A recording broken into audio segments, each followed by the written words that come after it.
Bonjour à tous qui regardent cette vidéo sur YouTube et bonjour ceux qui sont en live, merci d'être ici. Et si vous êtes sur YouTube, c'est merci d'être également ici. Aujourd'hui, on reçoit Tackline. Alors, Tackline, je vais te dire des conneries, mais tu me corrigeras au fur et à mesure. C'est un artiste qui fait de l'animation stop motion, qui va justement nous parler de l'animation de stop motion, de comment c'est compliqué le stop motion, comment c'est intéressant l'animation, mais aussi pourquoi il ne fait pas de financement participatif par rapport à ses animations et son avis sur les financements participatifs. Et aussi, il fait partie de la bulle des vidéastes dites survivalistes. Donc il y a ça aussi, donc on va parler aussi un peu du survivalisme, de son approche et de différentes branches du survivalisme. Il y a le bon survivaliste, il y a le mauvais survivaliste évidemment. Également, quelques petites anecdotes avec des influenceurs qui ont voulu travailler avec lui sur des projets, puis après ont disparu en Kagebushi no Jutsu. Et moi, il y a un point qui m'intéresse aussi particulièrement dans tout ça, au-delà de tout ça, c'est son parce que j'ai discuté un peu avec lui en privé, c'est son approche par rapport à Midjourney, par rapport aux IA, par rapport aux artistes. Lui ne voit pas les IA d'un mauvais œil, tu le vois même plutôt d'un bon œil. Ça peut être un débat extrêmement intéressant.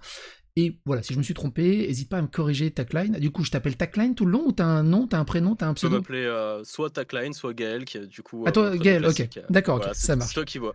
Ok, ça C'est toi qui marche. vois. Et sinon, effectivement, tu m'as bien présenté. Donc, effectivement, je suis pro Skynet, comme tu l'as dit.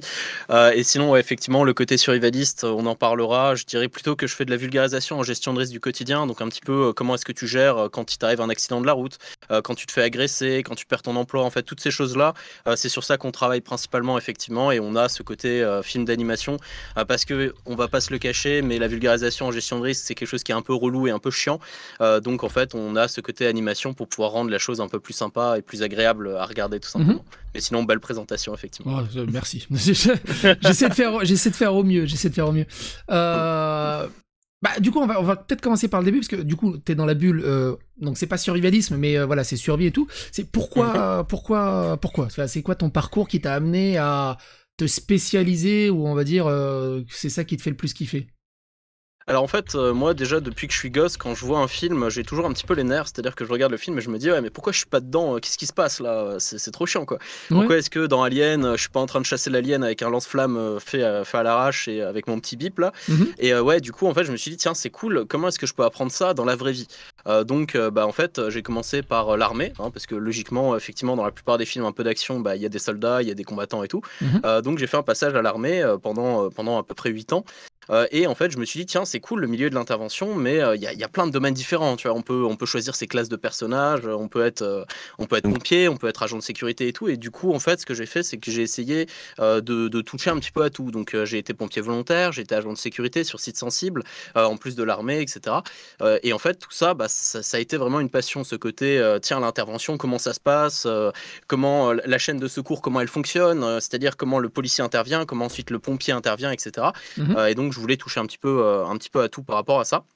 Et bah, du coup, je me suis formé, je me suis dit: «Tiens, j'aimerais bien me lancer et partager finalement avec les gens sur internet et tout». Et je me suis dit: «Bah, justement, attends un petit peu, avant de te lancer, apprends des choses et deviens finalement légitime pour pouvoir en parler». Et c'est ce que j'ai fait en fait. J'ai attendu, facile, bah, justement 8 ans, pour me lancer dans la création de contenu sur internet. D'accord. Et du coup, bah, j'ai en fait, justement appris, bah, tout ce qui est le monde de l'armée, le monde pompier et cetera, pour justement pouvoir être, en état de donner des conseils par rapport justement à la gestion de risque. Et c'est un domaine finalement qui m'a touché aussi parce que, bah, quand, j'ai été militaire, malheureusement mes parents sont morts. Bah, c'est les choses qui arrivent, voilà. Et du coup, bah, en fait, j'ai été confronté, à la mort rapidement. Et donc, Mhm. bah, ça a été un peu un choc effectivement pour moi. Et en fait, quand ils sont, décédés, bah, j'ai troqué un petit peu leur vie contre un peu d'argent puisqu'ils avaient une maison qu'on a pu vendre. Et en fait, je me suis dit: «Tiens, OK, j'ai un peu d'argent, qu'est-ce que je fais? Est-ce que c'est, coke et pute, pendant quelques années et ça va être stylé, ou est-ce que, bah, je fais quelque chose d'autre?» Donc en fait, bah, j'ai décidé de créer, justement Under Survival, le projet. Et en fait, je me suis dit: «Tiens, bah, voilà, comme ça, je vais pouvoir aider les gens». Et le but, c'est clairement de protéger la vie, donc de faire en sorte, tiens, par exemple, s'il y a un accident de la route, comment est-ce que tu fais, et cetera, ce genre de choses. Et du coup, bah, j'ai, commencé à acheter des caméras, j'ai commencé à acheter un micro, j'ai commencé à me former et je me suis lancé sur YouTube où, bah, j'ai commencé à donner quelques petits conseils. Et je me suis dit, tiens, bah, c'est bien, il y a aussi d'autres créateurs, hein, des survivalistes, des choses comme ça, qui créent sur YouTube, mais souvent c'est assez old school, c'est assez un peu chelou carrément. C'est-à-dire que les mecs, on voit pas leur tête, ils parlent d'aliens mutants radioactifs cafards Mhm. qu'il va falloir flinguer, de Troisième Guerre mondiale et tout. Et en fait, moi, je voulais une approche un petit peu plus réaliste des choses, notamment parce que j'ai été formé là-dessus. Parce qu'en fait, quand t'es militaire ou autre, bah, t'es un petit peu obligé de te démerder, donc le côté débrouille, etc., bah, ça rejoint un petit peu le survivalisme. Et bah, du coup, je voulais donner aussi un côté un peu plus cinéma, justement avec l'animation, etc., parce que ça n'existe pas du tout dans ce domaine-là, quoi. Oui, parce que du coup, ouais, du coup, tu fais du stop motion. Alors, j'ai mis un extrait, pour ceux qui sont sur le live, ils voient, Mhm. j'ai mis un extrait, je suis en train de faire tourner tu sais, le Harvard Stroke, Yes, chapitre 1, pour que les gens voient à peu près.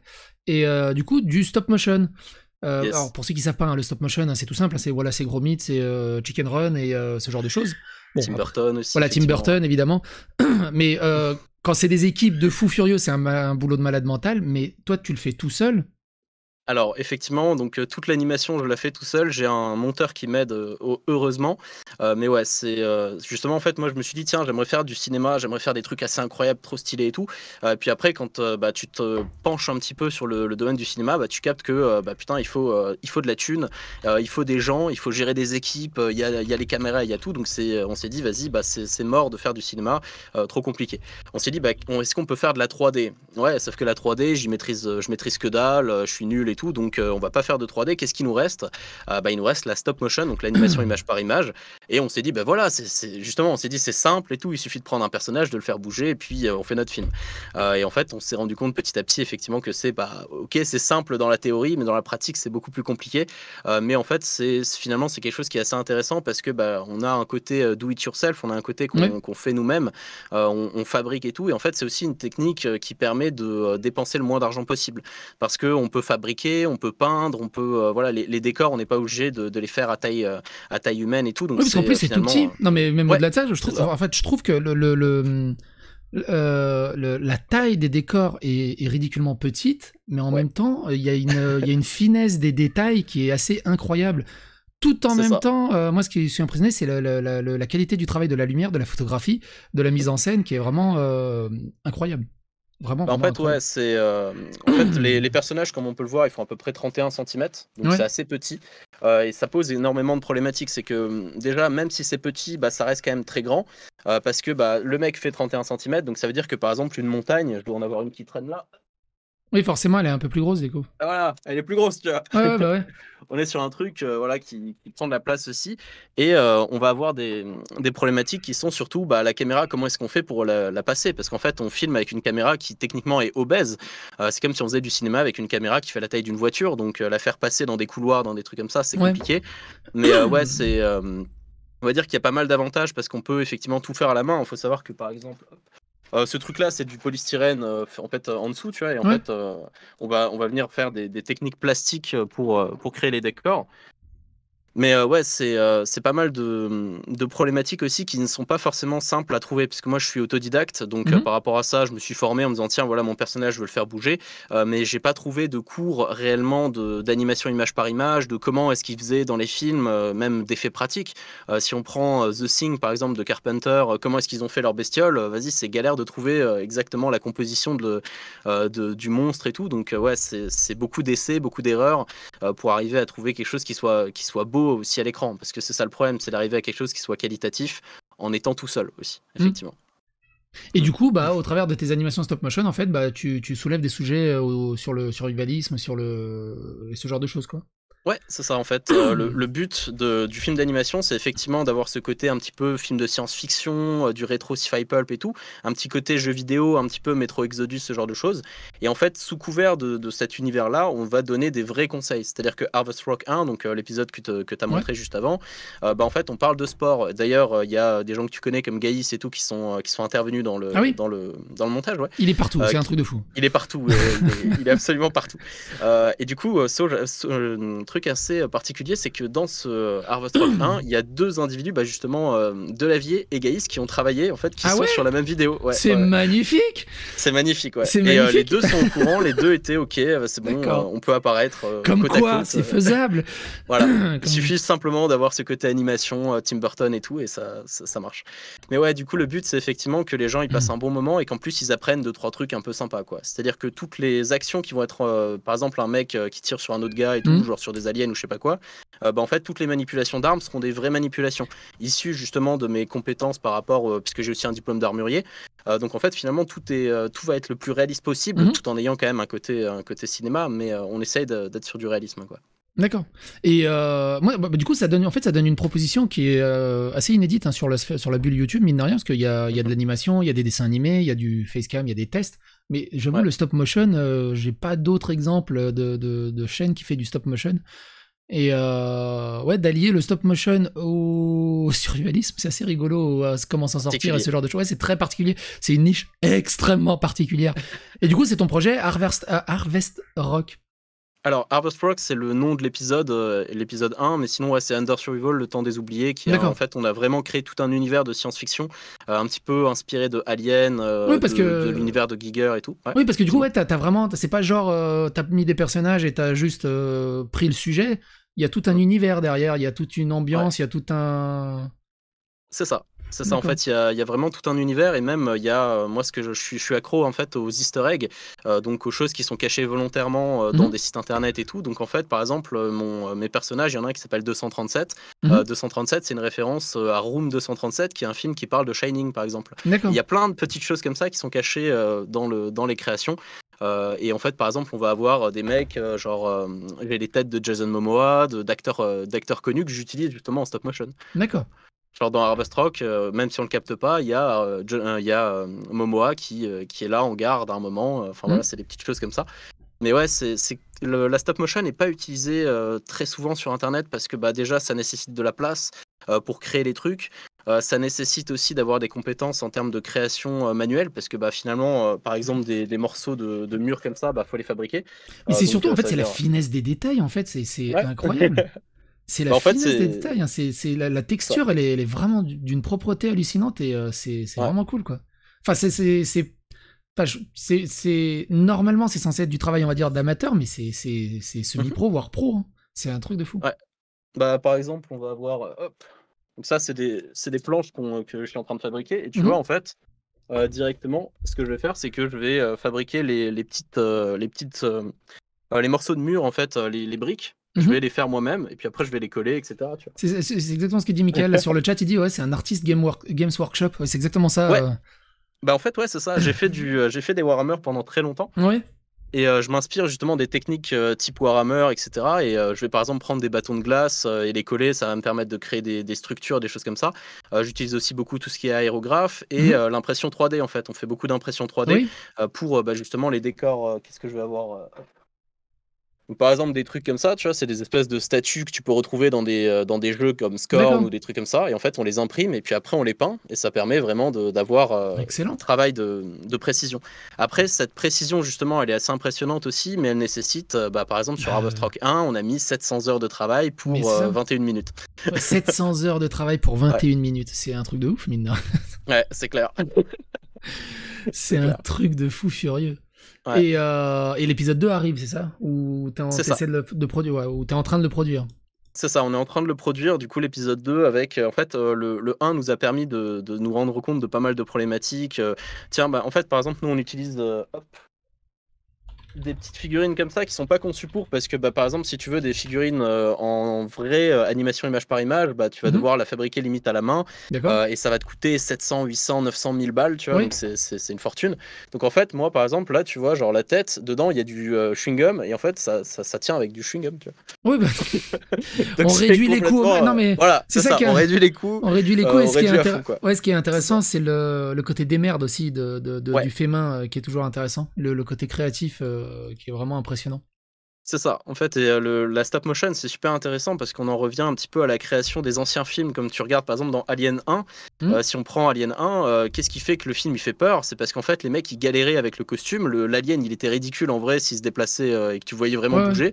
Donc ils prenaient des petits plans comme ça et ils faisaient peur parce que la ligne arrivait et tout, mais en réalité c'est assez ridicule. Donc ils étaient obligés de cacher ce côté putain, mais on sait pas comment faire quoi. Mais tous les vieux films de monstres, tu sais, des années 30-40, Ouais, King Kong et c'est tout ça. le bazar, C'est ça. ça a gardé une authenticité en fait qui s'est perdue avec la 3D totalement. Bah en fait, ouais, l'animation image par image, c'est un petit peu le rêve d'enfant, tu sais, quand C'est ça. Toy Story, ce genre de truc où tu te dis je veux que mes jouets ils s'animent et ils vivent. Bah, en fait, c'est finalement tu fais du vrai avec du vrai, alors que la 3D, tu es en train de faire du vrai mais avec du faux. Et donc c'est tout de suite beaucoup plus compliqué. Et ça coûte aussi beaucoup plus cher de faire de la 3D réaliste que de faire de la stop motion réaliste, Ouais. tout simplement.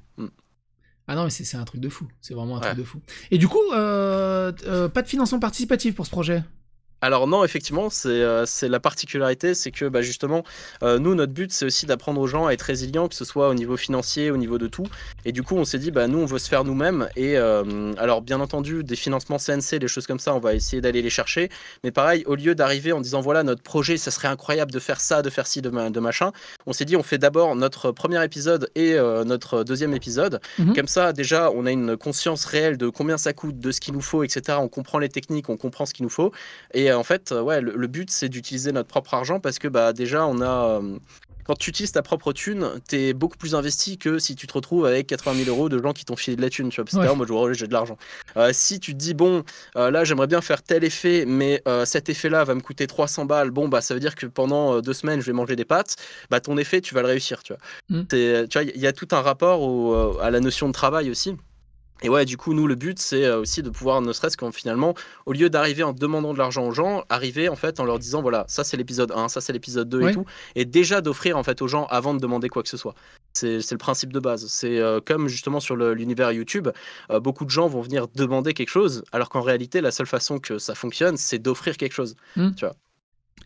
D'accord. Mais du coup, vous avez une page genre Tipeee, Utip ou quelque chose au moins? Alors, on a un Patreon, Patreon, on gagne 96 € par mois. C'est pas mal. Donc, ça ne paye même pas les frais logiciels, parce qu'il faut savoir que, par exemple, j'utilise le logiciel de Tim Burton et il coûte 400 balles, tu vois. Et là, par exemple, ils m'ont dit, ouais, est-ce que tu veux la version 5 ouais, je veux bien. Ah oui, c'est un logiciel qui est dédié au stop motion.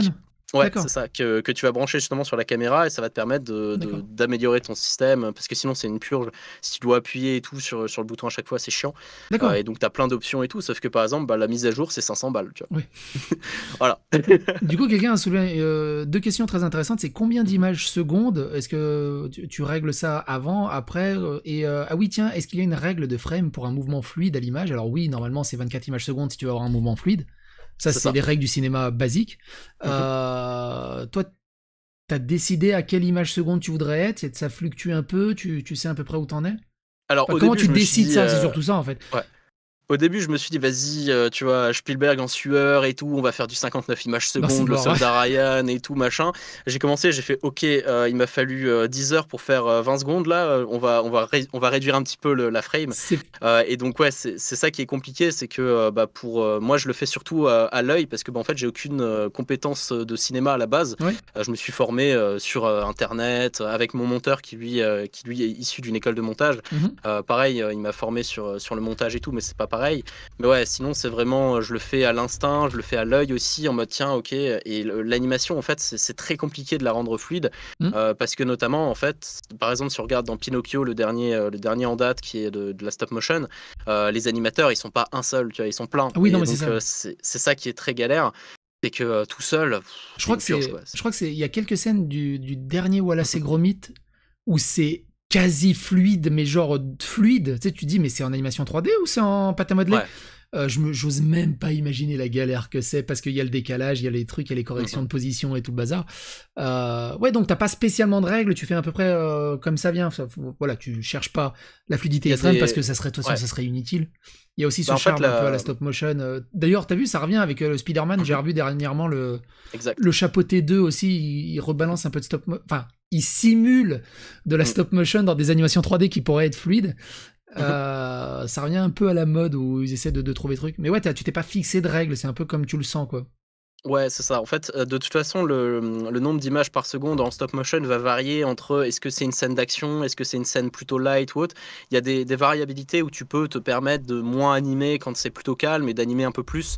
Donc moi, perso, je passe soit en 12 images secondes, soit 24 images secondes en fonction des besoins.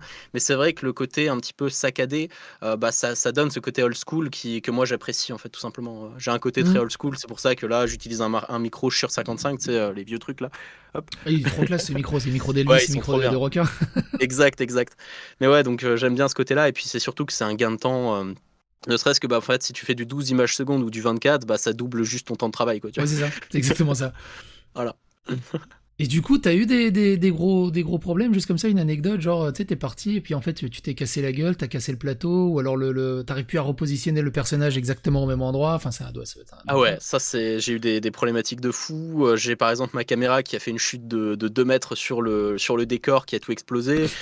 J'ai foutu le feu au plateau parce que je voulais faire un effet de flamme, de machin, de trucs. Enfin, j'ai ouais, des trucs assez fous, quoi, effectivement. Enfin, par exemple, je voulais mettre j'avais une lanterne et je voulais faire en sorte que la lanterne elle brûle. Et j'étais un peu teubé, tu vois, parce que mon niveau en chimie il est assez bas, tu vois. Ouais, Je tu me t'es suis dit, dit, mais bah voilà. polystyrène et feu, c'est pas top, non? Bah, c'est même pas, ça n'a pas traversé mon esprit, tu vois. Je me suis dit, il faut que ça soit beau et tout, faut que ça vive, tu vois. Et je me dis, bah, tu sais quoi, je vais prendre de l'essence, tu vois, et je vais foutre de l'essence sur mon truc. J'allume, et là, je fais, ah, Ah! bon, ah, Non, c'est j'aurais pas... peut-être dû réfléchir. Du coup, tu dis, attends, je vais mettre ça dans mon guide de survivaliste. C'est ça, c'est ça. Et en fait, justement, et c'est ça qui est bien, c'est on a choisi, enfin, bien malgré nous, de faire un univers très post-apocalyptique, futuriste et tout, parce que l'avantage, c'est que si un décor commence à brûler, bah, le plan d'après, c'est pas grave, parce qu'en fait, il suffit de Il est dire que déjà c'est détruit, ouais. des mecs qui sont venus, voilà, ils ont foutu la merde, tu vois, le Mais, côté. mais c'est vrai que des fois, t'es dans ton idée, tu dis, ah ouais, ça va marcher comme ça, t'es tellement à fond dans ton idée Ouais, que t'as même pas, genre, l'idée de, mais attends, mais ça va cramer, au fait, si je fais ça. c'est ça, c'est ça. Ah, mais Ouais. l'enfer aussi, tu fous un coup de pied dans le... Moi, ça m'est déjà arrivé quand je faisais Mhm. du... À une époque où je faisais un peu de vidéos plus travaillées, ce genre de choses. Tu sais, t'es sur un plateau, tu fous un coup de pied dans ton trépied, du coup, l'appareil photo bouge de quelques centimètres, du coup, le plan, il est plus identique. Ouais. Tu galères pour retrouver à peu près le plan identique, le même zoom et tout. C'est un enfer. La même C'est profondeur de ouais. champ. C'est un enfer. D'accord. C'est vraiment une purge puisque par exemple sur certains effets je vais prendre des aimants et de la poudre de métal et en fait je vais faire en sorte d'attirer l'aimant pour que ça crée une espèce de forme qui vienne bouffer les mecs et tout et pareil ça c'est je tiens ma caméra d'une main, j'ai mon éclairage et en fait il y a vraiment un côté très ridicule si tu me vois bosser parce qu'en fait j'ai des ficelles qui sont accrochées à moi et je vais bouger mon corps pour tirer la lumière pour qu'elle fasse un effet de vaisseau qui avance et D'accord. tout pendant que je fais mon animation et tout. Ah, c'est assez ridicule hein, vraiment. Ouais, c'est ridicule, mais c'est ça qui te fait kiffer, du coup. C'est ça Ouais, c'est ça, le kiff, c'est quoi. ça. Ouais. D'accord, d'accord, je vois. Je vois, je vois. Non, mais ça, c'est pour ça aussi, c'est impressionnant le taf que ça représente, quoi. C'est Ouais, vraiment. De toute façon, faut être passionné par ça, hein. C'est pas genre je vais faire du stop c'est ça. motion parce que c'est cool. C'est pas possible. Ouais. C'est pas Et, possible.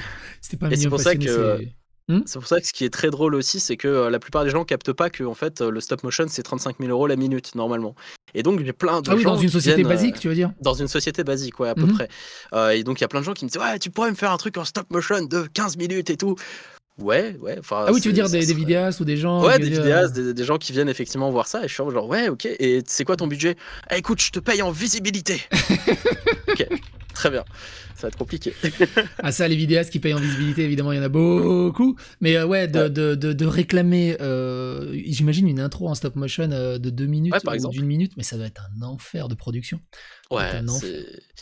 Bah c'est moi par exemple ça m'est arrivé avec un créateur qui a plus de 500 000 abonnés Ah oui, qui me dit ouais quand même tu vois c'est des gros monsieur qui me dit ouais voilà moi j'adore ta stop motion, j'aime trop ce que tu fais et tout, donc j'aimerais bien que tu fasses une vidéo pour ma chaîne et tout.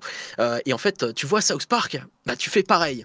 Et je regarde, je fais mais déjà c'est pas le même univers, ok c'est de la stop motion mais c'est du dessin donc c'est pas pareil et tout machin.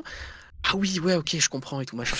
Mais tu vois, en fait, dans ton univers à toi, j'ai peur qu'on me reconnaisse pas, tu vois? Je fais: «Bah, écoute, on prend un personnage qui a les cheveux longs comme toi, qui a voilà et on fait que, par exemple, au début, tu bois ton café tranquillement et puis après, tu switches, tu vois? Ton café, il est un peu chelou et puis, tu rentres dans l'univers de la stop motion, tu vois? Un peu comme Alice au pays des merveilles quand elle passe le oui. terrier du lapin blanc, il me fait: «Ouais, mais en fait, tu vois, j'ai peur que en fait, on va pas me reconnaître». Je lui dis: «Bah, Oui, parce que c'est toi pourquoi qui». t'avais préparé une petite figurine ou un visuel et il avait Ouais, peur qu'on le j'avais reconnaisse bah pas? Ouais, et en fait, je lui ai carrément dit, écoute, South Park, ça ne peut pas marcher, voilà.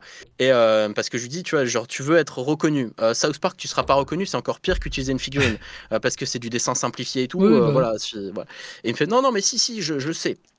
Ok, tu sais l'animation image par image, très bien. Donc, je lui fais un dessin D'accord. en South Park et tout qui me prend facile 4-5 heures de taf Oui, pour lui montrer en lui disant, écoute, voilà, tu vois qu'on te reconnaît pas. Et là, il me fait, ah oui, c'est vrai, ouais, effectivement, tu as raison. Tu vois. Donc, je me magnifique. dis, ok. Magnifique. Top. Et je lui dis, bah voilà, donc qu'est-ce que tu penses de mon idée? Bah en fait, ton idée, et ça, c'est plein de messages qui s'accumulent, on va pas me reconnaître. Et je lui dis, mais écoute, on est sur ta chaîne YouTube, c'est toi qui commence la vidéo, c'est ta voix, la figurine, on fait en sorte qu'elle ait genre le même physique que toi et tout machin. Ouais, ou Il me fait, une ouais, mais casquette, ou un t-shirt, ou j'en c'est sais ça, rien, tu mais vois. voilà, c'est reconnaissable.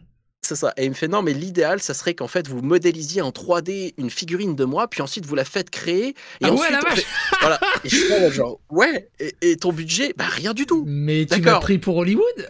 C'est ça, tu vois, je fais, écoute, je peux pas prendre des mecs, leur dire, toi, vas-y, tu me fais une figurine en 3D, on l'imprime chez les Chinois, ils nous la ramènent avec 50 têtes différentes et tout machin, pour 1 minute de vidéo, quoi, tu vois. C'est un peu Ils ont un compliqué. problème d'ego des fois, j'ai l'impression. Et c'est fou cette histoire de j'ai peur qu'on me reconnaisse pas. Mais Et c'est ça, je veux dire, le gars, il est sur sa chaîne, c'est sa voix, puisque c'est sa voix off, nous, on fait que de l'animation, et il y a vraiment ce côté, et même, tu te dis que sa communauté, il doit s'imaginer qu'ils sont teubés, tu vois, genre, ils vont pas me reconnaître, alors que le gars, il est au début, il boit le café, il devient chelou, et après, il passe en animation.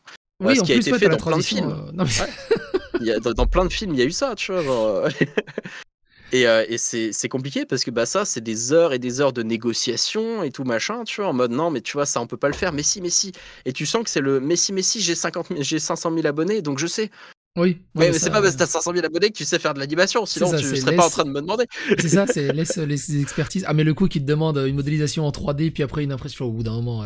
Ouais, c'est ça, tu vois, c'est compliqué et c'est au final, en fait, bah, il a simplement fini par me ghoster sans répondre à mes messages. Et donc, bah, j'étais genre, bon, bah, j'ai échangé avec lui, j'ai fait les dessins, les machins et tout pour strictement rien. C'est fou. Et du coup, au travers de ça, moi, ça m'arrive à une autre question, c'est Midjourney dans tout ça. Tu m'avais dit que tu utilisais pas mal Midjourney et d'autres IA Exactement, pour des artworks, pour des c'est ça. représentations de l'univers ou pour ce genre de choses. Ouais, si tu peux me parler justement de ton approche par rapport à Midjourney et pourquoi tu le vois pas d'un mauvais œil, parce que t'as vu, beaucoup d'artistes chialent leur race pour rester le plus gentil possible sur c'est la fin des Ouais, artistes, on va mourir, qu'est-ce qui se passe? c'est ça. Euh, Bah, en fait, Midjourney, c'est, on va dire pour, des créateurs comme moi qui sont, on va dire dans le côté artisanal, c'est super intéressant parce que, OK, j'ai quelques notions en dessin, je peux faire des trucs sympathiques, mais, j'ai pas le niveau d'un graphiste, par exemple. Donc si mhm, je veux des artbooks qui me permettent de développer mon univers et tout, ça coûte vite une fortune. Donc moi, par exemple, j'utilise Midjourney, en me disant: «Tiens, dans tel style, essaye de créer comme ça». Par exemple, j'aime beaucoup l'univers de Giger, donc celui qui a créé Alien, le Alien dans Alien, le 8e passager. oui, Bah, je vais dire à Midjourney, tiens, dans le style de Giger, crée un visuel de comme ça, comme ça, comme ça. Et en fait, ça va me permettre d'avoir justement des visuels qui vont me dire, ok, bah ça c'est tel plan, il sera visuel, il sera représenté comme ça, etc. mhm, Et donc en fait, ça permet vraiment d'avoir une espèce de mind map de créateur avant de se lancer. Ça permet aussi, bah, en fait, malgré nous, de créer de la BD. C'est-à-dire que nous, on a les contes apocryphes qu'on est en train de faire, qui est un ensemble en fait de créations à base de Midjourney. Et en fait, pareil, l'IA, c'est cool, mais en fait, la plupart des gens, ils tapent un truc en disant à l'IA, oui, oh, saint oracle informatique, crée ça pour moi. Et ils ont leur visuel, ils sont tout contents. En fait, moi, ce que je fais, c'est que je dis à Midjourney, ok, fais ça, esclave, vas-y, travaille, tu vois. Et après, je prends les visuels, je les découpe sur Photoshop, sur d'autres logiciels, et je vais créer des morceaux. Et puis après, je vais utiliser d'autres IA pour modifier certains oui, passages et tout. tu t'en sers comme Pour base, ouais. Voilà, c'est ça. Et en fait, le but d'une IA, c'est d'être un outil, un accélérateur de temps et de s'en servir justement comme matériau et pas comme résultat final. Après, je vais Mm. redessiner dessus, etc. Et ça, c'est vrai que la plupart des artistes, eux, voient juste le côté, oh putain, le truc, il fait mieux que moi, je vais plus avoir de travail, ils C'est nous ça. volent notre travail, tu vois. Après, moi c'est mon avis à moi. Alors déjà, il y a l'actu animé qui avait dit qu'il a utilisé des IA pour les backgrounds de ses animations, où après en fait Ouais, il redessinait dessus. Mon avis, c'est juste qu'il y a une transformation du métier qui est un peu différente.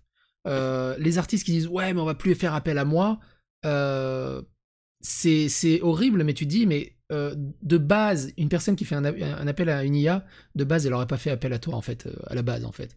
Et si on veut vraiment tel artiste sur tel truc, sur ça, je veux cet artiste, bah tout simplement tu vas chercher sa patte unique et vraiment son taf unique sur ce côté-là. Moi, c'est un peu, moi au boulot, tu sais, je suis informaticien. Et du coup, il y a eu le débat chez les informaticiens. Moi, je suis dans l'architecture réseau assez poussée, on va dire. Et il y a eu ce débat, justement, parmi les développeurs, parmi les architectes réseau et ce genre de choses. Ouais, mais les IA, ça va tuer le métier, quoi, au bout d'un moment. Je fais, mais non, mais t'es complètement fou. Ça va même aider. C'est-à-dire que maintenant, même un technicien de base, il est un peu perdu dans les VLAN, dans les inter-VLAN, dans les trucs et dans les machins, dans les codes. Il demande à ChatGPT de lui créer un code. Il va pas passer 4 heures sur Internet à essayer de chercher dans un forum parce que dans l'informatique, hein, Google est notre meilleur ami, on passe des heures. Ouais. Donc, tu sais, on est un des rares métiers où on peut glander sur Google toute la journée, tu vois. Pas mal, pas mal. Et du coup, au lieu de passer 4 heures à chercher des trucs pour apprendre à faire, ChatGPT nous donne le code. Alors évidemment, il faut une petite base pour comprendre le code et tout bazar. Nous donne le code, nous donne des morceaux et nous, on le réadapte. Et bordel de merde, on a un gain de productivité et un gain d'expertise qui est assez hallucinant, même pour les petits techniciens. Et aussi, on va pas s'en mentir, même quand t'es un très gros technicien, tu peux pas être absolument expert dans tous les domaines. Et quand t'as pas vu un problème depuis 6 mois, 1 an, 2 ans, t'es bien content qu'on te ressorte le code. Tu dis, ah oui, c'est ça, punaise. Et puis tu reprends le truc et ça marche. Donc en fait, pour moi, c'est juste une modification. C'est un peu comme à l'époque. Moi qui avais fait de la photo un peu semi-professionnelle, il y a eu un drama monumental avec l'arrivée du numérique par rapport aux argentiques. Ça va être la mort des photographes, ça n'existe plus. Puis après, il y a eu l'arrivée de Photoshop et de Lightroom. Ça va être la mort des photographes. Ouais, puis finalement, c'est juste une transformation du métier qui est changée là-dessus. Alors oui, il y a beaucoup d'artistes qui essaient de s'en sortir, qui sont un peu dans le ventre mou, voire qui essaient de se faire leur trou. Ça peut être aussi compliqué, il ne faut pas les oublier aussi. Ah oui, bien sûr. Moi, ça m'est déjà arrivé d'ailleurs là-dessus. Je me promène à la FNAC et je vois des romans. Et il précise couverture faite par une IA. Tu sais, c'est devenu un argument marketing. Ah ouais, ok, je savais pas ça. Ah ouais, carrément. Je lis la couverture. Ah ouais, carrément, il le note. Couverture dessinée par une IA. Elle était cool, la couverture. Mais ouais, il y a pas mal de graphistes qui ont super peur là-dessus. Qui ont vraiment super peur là-dessus. Effectivement. Bah après, en fait, c'est comme beaucoup on va dire d'évolution technologique, que ce soit par exemple le train au début, que ce soit le cinéma. En fait, à chaque fois, il y a toujours des gens qui disent oh mon Dieu, ça va nous détruire. Oh mon Dieu, l'électricité, on va tous mourir, etc. Et en fait, c'est juste une évolution. Tu vois, comme la crypto-monnaie. Quand on a lancé la crypto, les gens ils étaient en genre ouais, c'est de la merde et tout. En fait, les IA, c'est pas tant que les IA sont une révolution, parce qu'en fait, les IA, elles sont là depuis très longtemps. C'est juste qu'elles ont été démocratisées par ChatGPT, par OpenAI et tout. En fait, c'est tout. C'est juste que les gens, ils ont accès. En fait, elles sont devenues intuitives et utilisables par le grand public. Parce que tu vois, moi, stable diffusion, il me sort par les trous de nez pour le configurer. Tu vois, c'est inutilisable. En fait, faut te casser la gueule. ChatGPT, tu lui poses une question humainement recevable et il te l'interprète, il te la redonne. Pareil pour Midjourney, ce qui est assez cool de ce côté-là. Mickaël, sur le chat, qui dit une IA ne remplacera jamais la main d'un humain, c'est juste un facilitateur. C'est totalement ça, en fait. C'est ça. Bah en fait, ça va même plus loin que ça, parce que l'IA, en fait, déjà, il faut la comprendre, il faut comprendre comment elle fonctionne. Il y a Defecator qui a fait une vidéo super intéressante sur ChatGPT qui explique comment il fonctionne. Mais faut vraiment imaginer, lui parle justement du fait que c'est un mec qui est enfermé dans une pièce et qui a accès, qui ne parle pas chinois et qui en fait a accès à énormément de textes en chinois, et en fait qui va te glisser sous la porte des trucs. En fait, il comprend pas. Le ChatGPT ne comprend pas ce que tu lui demandes. Donc c'est pour ça que ce qu'il faut comprendre, c'est le prompt. Le prompt, c'est la question que tu vas demander justement à l'IA. Oui, il faut l'orienter un peu, ouais. C'est ça, il faut l'orienter parce que c'est pas un humain. Même s'il te répond comme un humain et tu dis il comprend ce que je dis, en fait, si tu ne donnes pas de contexte, si tu précises pas exactement ce que tu veux, il va pas te le faire, tu vois. Et donc c'est pour ça. Et c'est aussi tout un art. Non, mais c'est pour ouais, alors hésite pas de me couper, j'ai un gros problème, moi, j'arrête pas de couper les gens, c'est un enfer. Il y a aucun problème. C'est tout un art aussi d'apprivoiser les IA pour voir ce qu'ils ont dans le ventre et ce que tu dois en obtenir. Parce que tu prends n'importe qui, il va dire ouais, je vais aller sur Midjourney, regarde, c'est magnifique ce que j'ai fait, mais au final, on sait que ça a été fait par Midjourney, il n'y a pas grand chose derrière au final, il n'y a pas une proposition qui est incroyable derrière. Mais du coup, de récupérer ce qui a été fait par Midjourney, de travailler un peu avec lui, de retravailler un peu derrière à gauche à droite et de redonner une autre proposition à tout ça, ça peut être un facilitateur, comme disait Mickaël, mais du coup, ça peut éveiller la conscience de personnes qui sont nulles comme pas possible en dessin, mais qui, grâce à Midjourney, sont peut-être bons en retouche ou ce genre de choses et qui vont pouvoir assouvir leurs fantasmes et leurs rêves de faire pas mal de choses qu'ils auraient même pas rêvé. Parce qu'il y en a, ils disent ouais, ça suffit de travailler. Non, mais au bout d'un moment, il y a un gap au niveau technicité dans l'art que tu passeras jamais, quoi. En fait, les IA, c'est ce qui est super intéressant, c'est que tu as accès à l'information. C'est-à-dire qu'en fait, avant, les gens qui étaient capables de retenir par cœur énormément d'informations, c'était les gens incroyables. Tu vois, oh mon Dieu, tu connais ta table de multiplication, t'es une machine. Et maintenant, en fait, c'est pas tant savoir que 5 plus 5 égale 10, mais c'est vraiment de savoir où chercher l'information et comment l'avoir, en fait. Et c'est ça la différence, c'est justement entre les gens qui ont peur des IA et les gens qui s'en servent, c'est que les gens qui se servent de l'IA savent que l'IA va te donner des matériaux, va te donner des informations, et après, c'est qu'est-ce que tu fais avec? Est-ce que tu le postes sur Instagram en disant hey, je suis une machine, ou est-ce que tu crées un projet complet? Parce que nous, par exemple, en cinéma d'animation, faire des artbooks et tout, ça veut dire avoir des mecs que tu payes pour pouvoir faire les dessins, les machins et tout. Donc, tu as tout de suite une équipe et ça coûte littéralement un rein. Tu vois. Nous, par exemple, sur le cinéma d'animation, sur tout le projet, là, pour le moment, on a dépensé facile 90 000 €. Tu vois. C'est énorme. De quoi, pour tout ce qui est animation et tout ça, ou pour le projet en globalité. Ouais, oui, c'est ça, le projet en globalité. Ouais, c'est ça. Putain, 90 000 €. Sur combien d'années? Sur 2 ans. Waouh, la vache. Ça pique. Ouais, ça pique, ouais. Ouais, c'est assez hard parce que pareil, le site qu'on a, donc undersurvival.com, on l'a codé, on a pris une base de WordPress, donc toi tu connais, et après en fait on a travaillé avec Oxygène et on a ensuite fait du code aussi dessus pour le rendre vraiment très spécifique. Et en fait dedans on cache énormément de merde, genre des jeux vidéo, des pages secrètes, des trucs comme ça. Et donc ouais, ne serait-ce que le site en lui-même, il nous a coûté 10 000 balles, tu vois, pour avoir un truc qui est juste fonctionnel. Et ce qui est génial, c'est que ce site nous a coûté 10 000 balles, alors qu'en fait, le site était juste là pour nous financer à la base, en se disant, bah voilà, ça coûte une fortune, comment est-ce qu'on fait? Bah, on n'a qu'à justement vendre des produits dont on parle dans nos vidéos quand on parle de gestion de risque. Bah, on s'est dit, vas-y, on le fait. Et en fait, vu qu'on a un côté, une appétence en fait à la qualité, au visuel, à l'univers, bah, on s'est dit, bah tiens, le site internet, il va être dans l'univers Under Survival. Sauf que bah, pareil, ça coûte un rein quand tu essaies de créer un site de A à Z. J'avais pas vu, mais non, ouais, donc vous avez mis beaucoup de moyens dans tout cet univers au final. Parce que du coup, t'es pas tout seul, vous êtes combien du coup autour de tout ce projet? Alors, on est du coup 3 principaux. Donc, j'ai effectivement mon monteur qui fait, lui, les montages, les gros montages. Donc, par exemple, Harvest Rock et également les documentaires, puisqu'on fait du documentaire, notamment l'artisanat armurier français, des choses comme ça, où je vais aller filmer chez les artisans. Et sinon, le reste du montage, c'est moi qui le fais. Et sinon, on a également, du coup, j'ai un mentor qui m'apprend tout ce qui est justement le côté business, de qu'est-ce que c'est qu'une société, comment tu fais, machin, des trucs.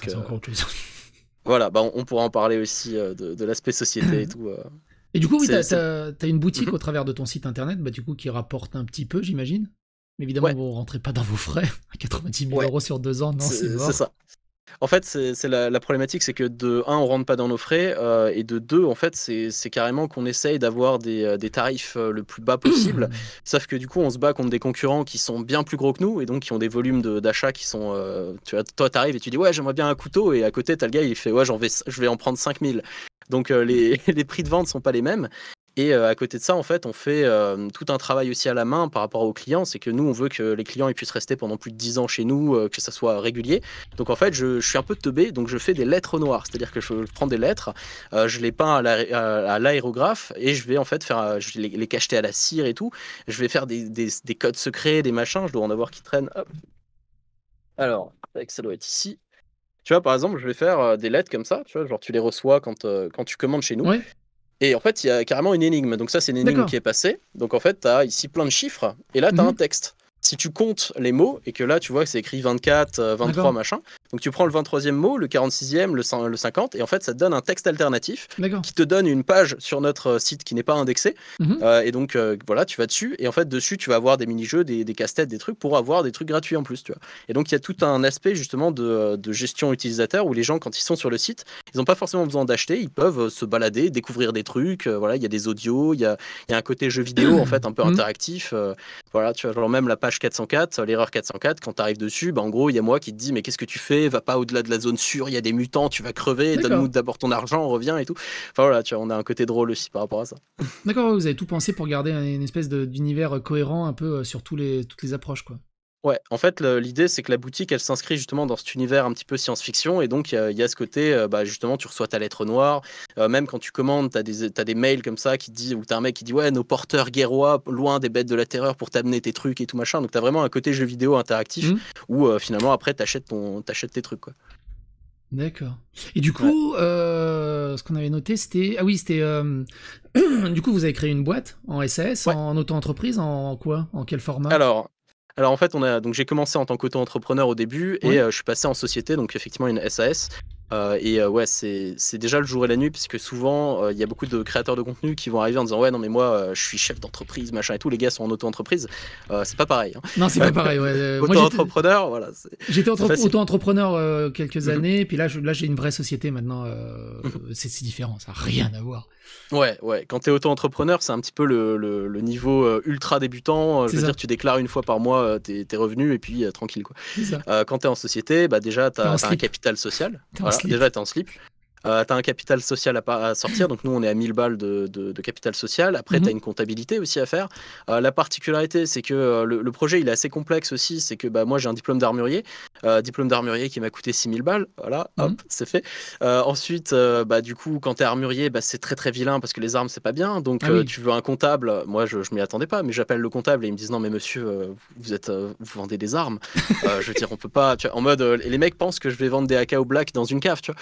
D'accord. Euh, Parce qu'en plus, t'as donc, pas d'arme à feu dans ta boutique en plus. non, pas encore. Pas encore. Justement, Mais on a ça, c'est le en côté. projet. C'est en projet, mais D'accord. administration française, ils ont déjà perdu Ça une va première tellement fois mon faire. dossier. Enfin voilà, c'est des D'accord. choses, ouais. Ok. Ouais, c'est ça la vie, tu vois. Ok. Mais ouais, du coup, le but, effectivement, après, c'est de vendre de l'armement aussi. Mais c'est pareil, j'ai dû faire 13 comptables pour en trouver un qui accepte, tu vois. D'accord. Ouais, c'est Alors très que c'est compliqué. tout à fait légal, etc. Pareil, les banques, je veux dire, t'appelles les banques, ils disent non, mais on fait pas ça, monsieur, tu vois. Genre, non, mais je veux pas vendre de la crystal meth, hein, j'ai un diplôme, tu vois. Tout va bien. Mais ouais, donc il y a tout ça qui a géré et tout. Et puis même l'administratif est très contraignant et tout, parce que dès que tu fais une dépense, tu vas te retrouver avec faut justifier, machin. Ah, moi, c'est chiant, Voilà, j'ai mon quoi. comptable qui m'appelle une fois toutes les 2 semaines. Et tu dis, ah, Pareil. faut des justificatifs pour ça. Je suis, oh putain, mais tu m'as appelé il y a 2 semaines. Faut le Ouais. refaire. Ah, le bilan comptable, machin, le truc. Ouais, donc c'est pour ça qu'effectivement, quand bah, souvent les créateurs qui sont auto-entrepreneurs, ils disent oh mon dieu, c'est très dur et tout, mais en fait, ils n'ont pas encore joué au jeu, mais en version hard, tu C'est vois. ça, c'est ça. Ouais. C'est ça. Et donc, moi, ça m'est arrivé de gérer des créateurs de contenu et de les aider à faire leur facturation alors que c'était moi le client, tu vois. Donc, C'est- les aider à me facturer moi-même, tu vois. Donc là, t'es en SAS. Donc Ouais, société je suis en SAS. anonyme. Non, société. C'est Une quoi déjà société à action simplifiée. Oui, c'est Société Action Simplifiée. Moi, je suis en SASU, parce que je suis tout seul. Ok. Donc pour, alors, je sais plus si c'est unipersonnel ou, enfin, oui, ça doit être ça. En gros, je suis tout Mhm. seul. C'est une SAS, mais où je suis tout seul. On peut pas Ok. être plusieurs dedans. Donc chez moi, Ouais. c'est une SASU. Donc c'est exactement le même modèle, c'est juste que c'est C'est tout. juste que tu gères tout seul. Ouais. C'est ça. Et Ouais. c'est chiant. J'aurais dû rester. Si j'aurais su, je serais peut-être resté une année de plus en auto-entrepreneur. C'est tellement simple l'auto-entrepreneuriat. Tu vas sur le site de Ouais. l'URSSAF, tu dis tiens, prends 22%. C'est ça. Et à la fin de l'année, tu donnes voilà, j'ai gagné ça. Et c'est réglé. Oh putain. Bah, Là, en plus, c'est l'impôt sur la société, la TVA à gérer la TVA à aussi, gérer, ouais. l'ARGIC, l'ARCO, les Ouais. Malakoff Humanis, les charges patronales. Et même, C'est- là, nous, on travaille avec à la fois des sociétés, à la fois des auto-entrepreneurs. Et par exemple, c'est une galère parce qu'en termes de TVA, ton auto-entrepreneur, bah, c'est la SAS qui prend dans la gueule au niveau de la TVA. Hum. Contrairement avec quand tu bosses avec des SAS, donc souvent les sociétés bossent entre sociétés, elles veulent pas forcément travailler avec des autos, d'où le fait que nous on est passé en société. Mais ouais, c'est une galère, tu vois, ne serait-ce que parce que nous en fait on fait aussi de la production de produits, c'est-à-dire qu'on vend pas juste des produits sur la boutique, on en fabrique aussi. Par exemple, là, tu vois, ça c'est des couteaux qu'on fabrique. Hop. YouTubeuse beauté. Ouais. Et tu vois, c'est des couteaux qu'on fait faire par des artisans locaux et tout. Et donc, bah, ça, souvent, c'est des auto-entrepreneurs, donc il faut gérer et tout. Mais ouais, c'est pas Ouais, mal. mais c'est quoi. sûr que si tu vas avoir un comptable et tu dis voilà, je veux ouvrir. Tu dis qu'est-ce que vous vendez? Je vends ça. Oui, mais non. Alors, le pire aussi, c'est d'arriver à présenter le projet, parce que bah, les gens, ils vont dire, ouais, ok, mais qu'est-ce que vous êtes? Et en fait, ce qui est génial, c'est que limite, tu peux raconter un truc différent à chaque fois, tu sais, en mode, bon, bah, moi, je suis armurier, ok. Non, mais en fait, moi, je fais du film d'animation, ok. Non, mais moi, je suis youtubeur, ok. Non, mais moi, je suis tiktoker, non, mais tu vois, et ainsi de suite. Ça, tu c'est un autre problème monstrueux. Ouais. Quand je suis devenu auto-entrepreneur et quand j'ai ouvert ma société, le bordel administratif pour leur faire comprendre ce qu'on fait, C'est une purge. c'est une purge. En fait, le vidéaste n'existe pas dans la loi. Bah, YouTuber c'est ça, n'existe pas. ouais. Et en fait, tu te rends compte que Production de films institutionnels publicitaires. voilà, c'est ça. Alors, et moi, je suis même pas là-dedans. Moi, je suis dans production de films et rédaction de périodiques, un truc comme ça. Tu sais, un truc qui fait un peu journaliste en fait. Ok.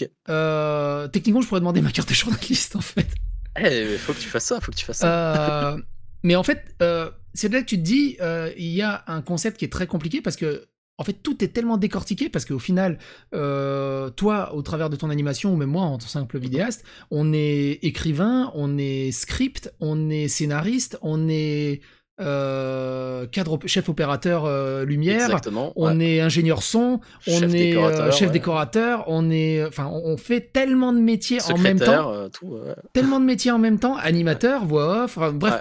monteur vidéo, C'est ça. preneur son, bref, il y a tellement de métiers différents qui rentrent dans le cadre de artistique que tu fais, et moi, vidéaste et ce genre de choses. Et après, t'as des gens qui disent ouais, mais youtubeur, c'est pas un métier.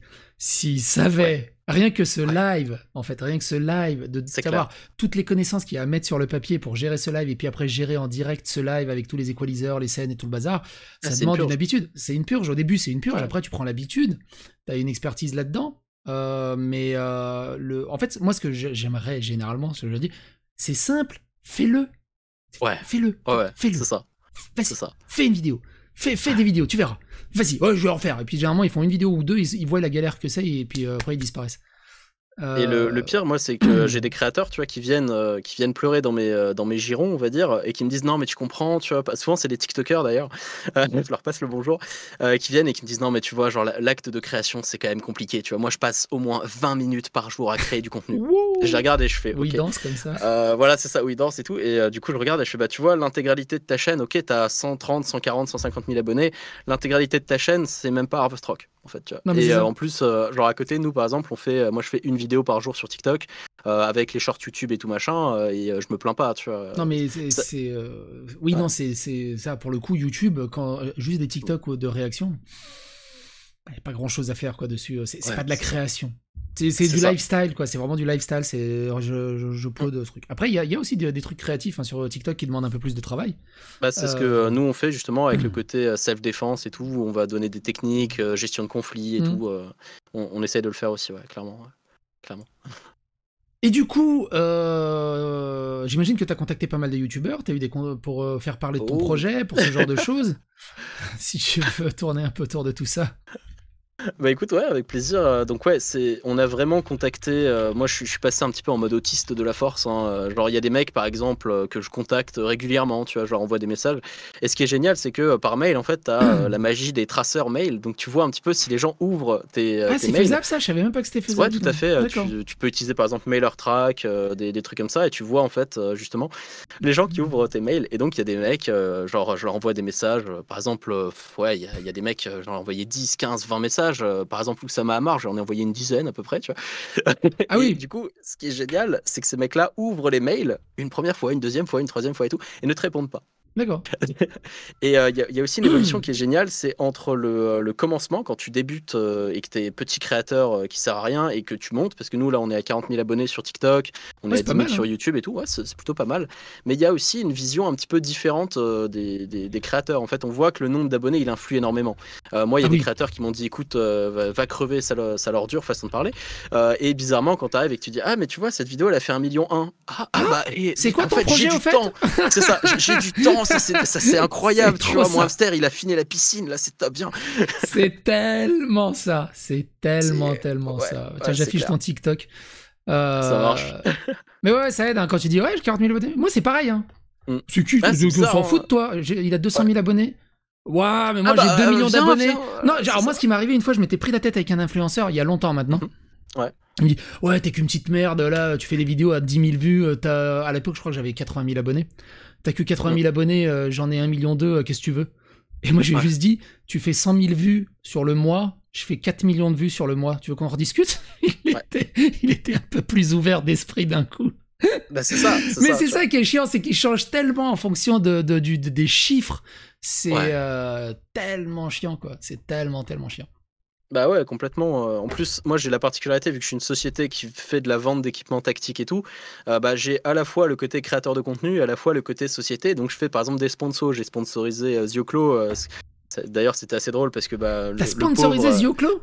Ouais, j'ai sponsorisé Zioclo, mais le problème c'est que bah, sur son live en question, bah, en fait, son invité a malheureusement tapé une ligne de coke en plein live, donc ça a été un peu compliqué à gérer. Voilà. C'était lui. Donc lui, Ok. ouais, voilà. Ah, c'est Donc, toi Zioclo qui lui a était- ramené ce gars? Alors non, non, en fait, c'était vraiment son live. Moi, j'étais juste là en mode, parce que justement, moi, je suis créateur de contenu à la base. Donc, en Ah oui, fait, quand oui, j'ai fait ma société, je me suis dit, voilà, moi, je veux faire des sponsors, je veux aider les autres créateurs et tout. Et d'accord. donc, je suis allé voir The Oclan en disant, j'aime bien ce que tu fais, je te veux dans mon équipe, tu vois. Et en fait, donc lui, il fait, bah voilà, j'ai tel live et tout, avec un journaliste, ça va être trop bien et tout machin. Et en fait, ce live, le mec tape littéralement une ligne de coke. Oui, du coup, il a dû The l'enlever. Oclo, il était là en mode, genre, je suis désolé, en mode, vraiment, il galérait, tu vois. Je lui dis, non, mais c'est pas grave, c'est la C'était vie, t'inquiète. tellement génial. Ouais, voilà. Et du coup, première expérience de sponsorisation vraiment sympathique et tout. Donc voilà, c'est. Et ce qui est génial en fait, c'est que bah, pareil, les créateurs de contenu, ils ont parfois une vision, on va dire, de leur communauté qui est beaucoup plus importante que ce qu'elle est vraiment. C'est-à-dire que j'ai sponsorisé des mecs qui ont 100 000 abonnés qui m'ont ramené zéro vente. Et Oui, j'ai sponsorisé des mecs qui ont 400 abonnés qui m'en ont ramené 10, tu vois. ouais, ouais. Oui, Donc ça a c'est. toujours une approche différente. Il y en a, ils sont tellement fiers de leur truc. Ouais, t'as vu, j'ai 500 000 abonnés, je peux leur faire ce que je veux, je claque et tout. Mais tout le monde Ouais, n'est pas comme Villebrequin.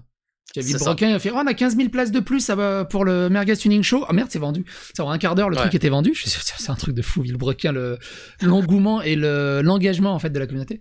Moi, j'estime, C'est ça. moi, comme je le dis souvent, et ceux qui suivent sur le chat le savent, j'estime que j'ai pas spécialement de communauté engagée autour de ma personne. Ils viennent consommer l'information, ils viennent consommer les dramas, les news. Mais moi, en tant que personne, si un jour je fais un financement participatif, je suis quasi persuadé que ça va bider. Enfin, ça va, ou alors, c'est vraiment un truc de fou furieux. J'en sais rien. Mais j'ai pas, moi, je sais que j'ai pas cette accroche et en fait, j'y réfléchis même Mhm. pas. Et ça, c'est Ouais, un truc qu'on commence à me poser parce que maintenant que j'ai 200 000 abonnés sur ma chaîne YouTube, bien sûr. je reçois des OPSP toutes les semaines, j'en reçois 2 ou 3. Mhm. Donc Red Shadow Legends, je le refuse parce que voilà, je suis contre les microtransactions, les lootbox. Je Ok. refuse, tu vois, les Red Shadow Legends. Il y avait les autres là avec les lunettes aux lumières anti-lumière bleue. Je fais non, mais Ah oui, c'est de l'arnaque votre truc, je vais pas faire une génial. OPSP là-dessus. Si c'est vraiment de l'arnaque, enfin moi j'y crois pas du tout à cette histoire de lumière bleue. J'ai accepté CyberGhost VPN parce que bon voilà, il y a une petite utilité à avoir un VPN si tu veux regarder des trucs C'est vrai. dans d'autres pays. Bon, tu dis voilà. Bien sûr. Mais du coup, ce que je veux dire par là, c'est que quand ils te demandent l'OPSP, évidemment, ils te demandent le tarif. C'est à toi de Ouais, donner ton tarif. exactement. Et là, c'est Et lunaire. c'est ça. Et donc, tu donnes ton tarif et après, ils te disent OK, mais si la vidéo est fait tant de vues. Ah bon? Ouais, Bon, c'est bah, ça. on va essayer. Ouais. Bon, on va essayer, hein, on y va. Et c'est rigolo. Mais moi, c'est à mon petit niveau. Moi, c'est vraiment à mon petit niveau. Mhm. J'aimerais tellement voir la taille des OPSP de Villebrequin. Ça doit Ouais. être des shakes à 6 chiffres, à 5 chiffres. Ça va être un truc monstrueux.